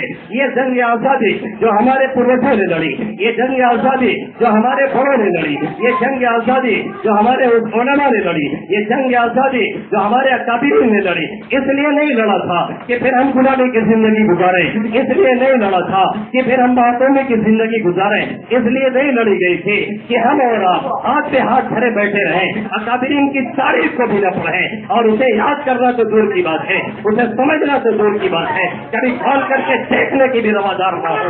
इसलिए हमारे अजलाफ ने नहीं लड़ा था। याद रखने की बात है, जो कौम अपने माजी को भुला देती है, जो कौम अपने अजलाफ की तारीफ को गवा बैठती है, उस कौम से फ्यूचर में जीने का हक छीन लिया जाता है। आज सबसे बड़ी हमारी कमी ये है कि जो तारीफ की किताबें हमारे यहाँ रखी हुई है उसे धूमक खा रहा है, उसे धूमक नोच रहा है, कोई पढ़ने वाला नहीं, कोई मुताला करने वाला नहीं। मुझे याद है जब यहाँ आजम खा रहे थे तो उन्होंने जब देखा तो खाने को तो बड़ी तारीफ लिखी और कहा, लेकिन एक जुमला कहा था कि ये जो तारीफ की किताबें रखी हैं ये सोच नहीं है, इनको कम से कम पढ़ाइए, जलवा को बताइए, उनको समझाइए कि हम क्या थे और कहां से कहां पहुंच चुके हैं, हमारे अखलाक ने कारनामा क्या अंजाम दिया था और नतीजा क्या निकला है। अरे किसको से आजादी मनाई जाए, आज किसी की इज्जत महफूज नहीं, किसको से आजादी मनाई जाए, किसी की शान महफूज नहीं, किस मुंह से आजादी मनाई जाए, नजीब का पता नहीं है, किस मुंह से आजादी मनाई जाए, पहलू खान और दिलावर खान के कातिलों को सजा नहीं मिल रही है, किस मुंह से आजादी मनाई जाए। दिल्ली के वो जोन में और उस इलाके में जो कि पूरा हाई लेवल सिक्योरिटी वाला है उसमें उमर फारूक पे कल हमला हो रहा है, शहला रशीद को अंडरवर्ल्ड की धमकी मिल रही है, तुम्हें मार के फेंक दिया जाएगा। तुम लोग आजादी की बात मत करो और मुझसे कहते हो कि जंग आजादी मनाओ, मुझसे कहते हो कि आजादी मना करके जंग आजादी मना करके उसकी बेटियां खराबी करके फेंको। अरे तुम्हारा क्या हक बनता है? तुम्हारी पार्टी का जो सदर है अटल बिहारी वाजपेयी ये खुद एक नंबर का गद्दार है और यहाँ की अदालत में उसके खिलाफ मुकदमा दर्ज है 1942 में, जब आगरा के अंदर 1942 में अटल जी को जानते हो, अटल जी को जानते हो, अटल जी 2014 में मीडिया के सामने आए थे और उसके बाद से अटल जी न खा पा रहे हैं न पी पा रहे हैं, मशीन के जरिए से उनको चलाया जा रहा है। दिल्ली अपोलो में उनको डाला गया था अभी और मोदी जी उनकी मदद करने के लिए गए थे। 4.5 साल से ये अवाम शहर में खा पा रहा है न पी पा रहा है, 4.5 साल से ये पेड़ से पड़ा हुआ है, अल्लाह इसे सच्चा के मार रहा है और अभी तक तोड़वाया जाएगा, क्योंकि जो भी हमारे खून की होली खेलता है और जो भी पशु करता हमारे खिलाफ कार्रवाई करता है अल्लाह उसको ऐसे ही मारा करता है। एरियल शेरों इसराइल का सबसे जालिम सदर गुजरा है, सबसे कातिल सदर गुजरा है, सबसे ज्यादा उसी ने इज्जत लूटी, सबसे ज्यादा उसी ने बच्चों को मरवाया, सबसे ज्यादा उसी ने बहनों को मरवाया, सबसे ज्यादा उसी ने और बहनों को सेवा किया और बच्चों को यतीम किया। नतीजा ये निकला कि 8,024 दिन अल्लाह ने उसे कोटों होने लगता, चक्का की हालत में रहता था, 3-3, 4-4 दिन सांस नहीं आता था, फिर अचानक सांस चलने लगता था, जहर का इंजेक्शन दिया जाता था मरने के लिए, लेकिन फिर भी नहीं मर पाता था। 8 साल 24 दिन अल्लाह ने चापा के उसे रखा, तब उसे मौत हुई। देख ली इब्रत की हाथों से अब फलस्तीन को बहाया, अब फलस्तीन को बहाया, ये ताकत उस खून की है। देख लो की आंखों से क्या हालत फेरून की है, अब हिंद को बहाया, ये ताकत उस खून की है। देख लो इब्रत की आंखों से क्या हालत अटल की है।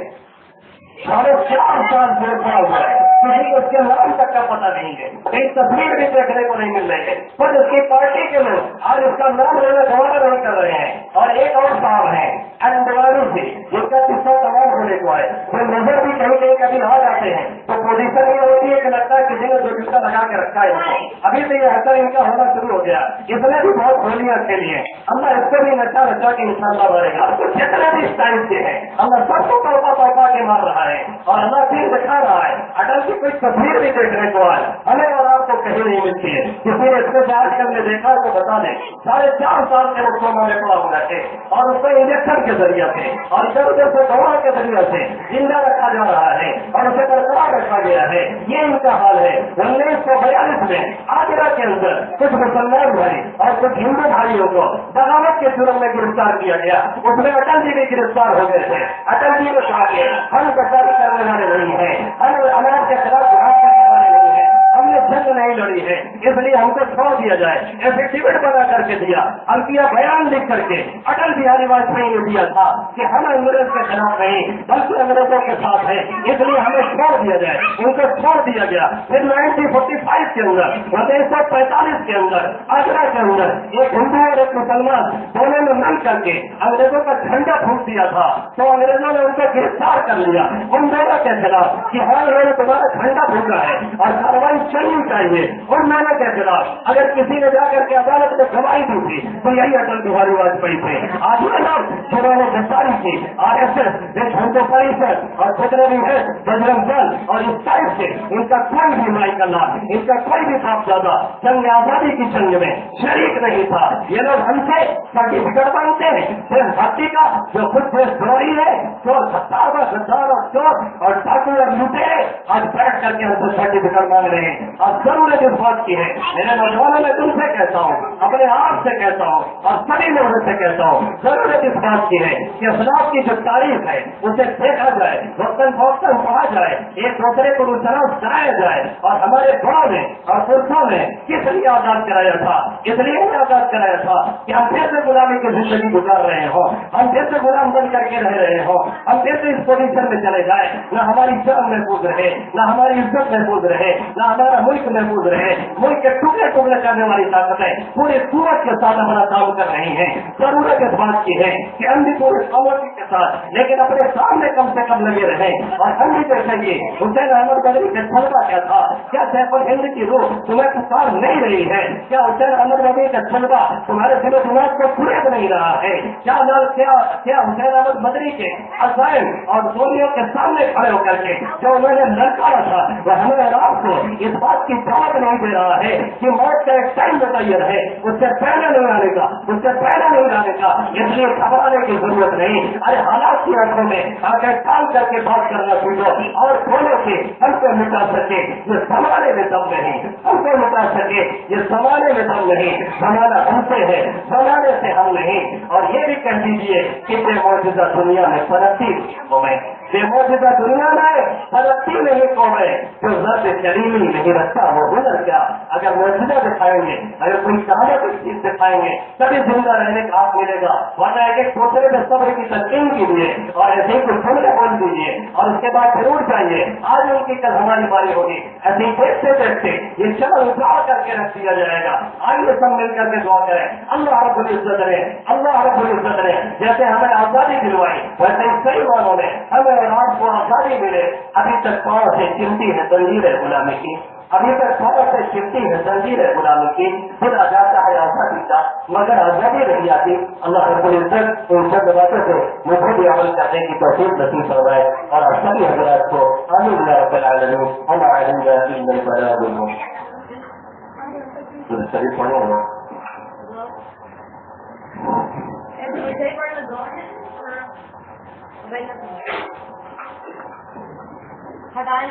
اللهم لك الحمد كله ولك الشكر كله كما انت اهله وصل وسلم وبارك على محمد وعلى ال محمد كما انت اهله وافعل بنا ما انت اهله فانك اهل التقوى واهل المغفره يا احد الصمد الذي لم يلد ولم يولد ولم يكن له كفوا احد لا اله الا الله الكريم سبحان الله رب العرش العظيم والحمد لله رب العالمين نسألك موجبات رحمتك وعجائب مغفرتك ومنجيات أمرك والغنيمة من كل بر والسلامة من كل إثم رب لا تدع لنا سفرا إلا غفرته رب لا تدع لنا ذنبا إلا غفرته ولا حملا إلا فرجته ولا ضرا إلا كشفته ولا دينا إلا قضيته ولا مرضا إلا شفيته ولا حاجة هي لك رضا إلا قضيتها يا أرحم الراحمين يا أكرم الأكرمين يا مجيب دعوة المضطرين يا رب کریم ہم سب کے گناہوں کو معاف فرما اے باری ہم سب کی مغفرت فرما دے اے اللہ قدم قدم سے تیرے حکموں کو توڑا ہے اے اللہ پل پل تیری نافرمانی کی ہے اے اللہ دن کے اجالے میں رات کے اندھیرے میں اے اللہ جلوت سے اور سلمت میں اے اللہ نامعلوم کتنے جرائم اور شرائط کر کے بھول گئے اے اللہ تو کچھ بھولا نہیں میرے مولا سب کچھ تیرے سامنے اے اللہ سب کچھ تیرے یہاں درج ہوتا ہے اے اللہ ہم جرائم میں جرائم کر رہے ہیں اللہ سمجھتے رہے کوئی دیکھنے والا نہیں سمجھتے رہے کوئی پکڑ کرنے والا نہیں اللہ تو سب کچھ دیکھتا رہا تجھے ستاری کا معاملہ کرتا رہا اللہ جیسے تو نے اب تک ستاری فرمائی اسی بات بھی فرما دے اللہ ہماری مغفرت فرما ہمارے والدین کی مغفرت فرما آبا و اجداد کی مغفرت فرما دوست احباب کی مغفرت فرما تمہر قبیلے کی مغفرت فرما اللہ سرزہ مسائل کی مغفرت فرما پوری امت محمدیہ صلی اللہ علیہ وسلم کی مغفرت فرما دے اے اللہ زندوں کی مردوں کی ہر ایک کی مغفرت فرما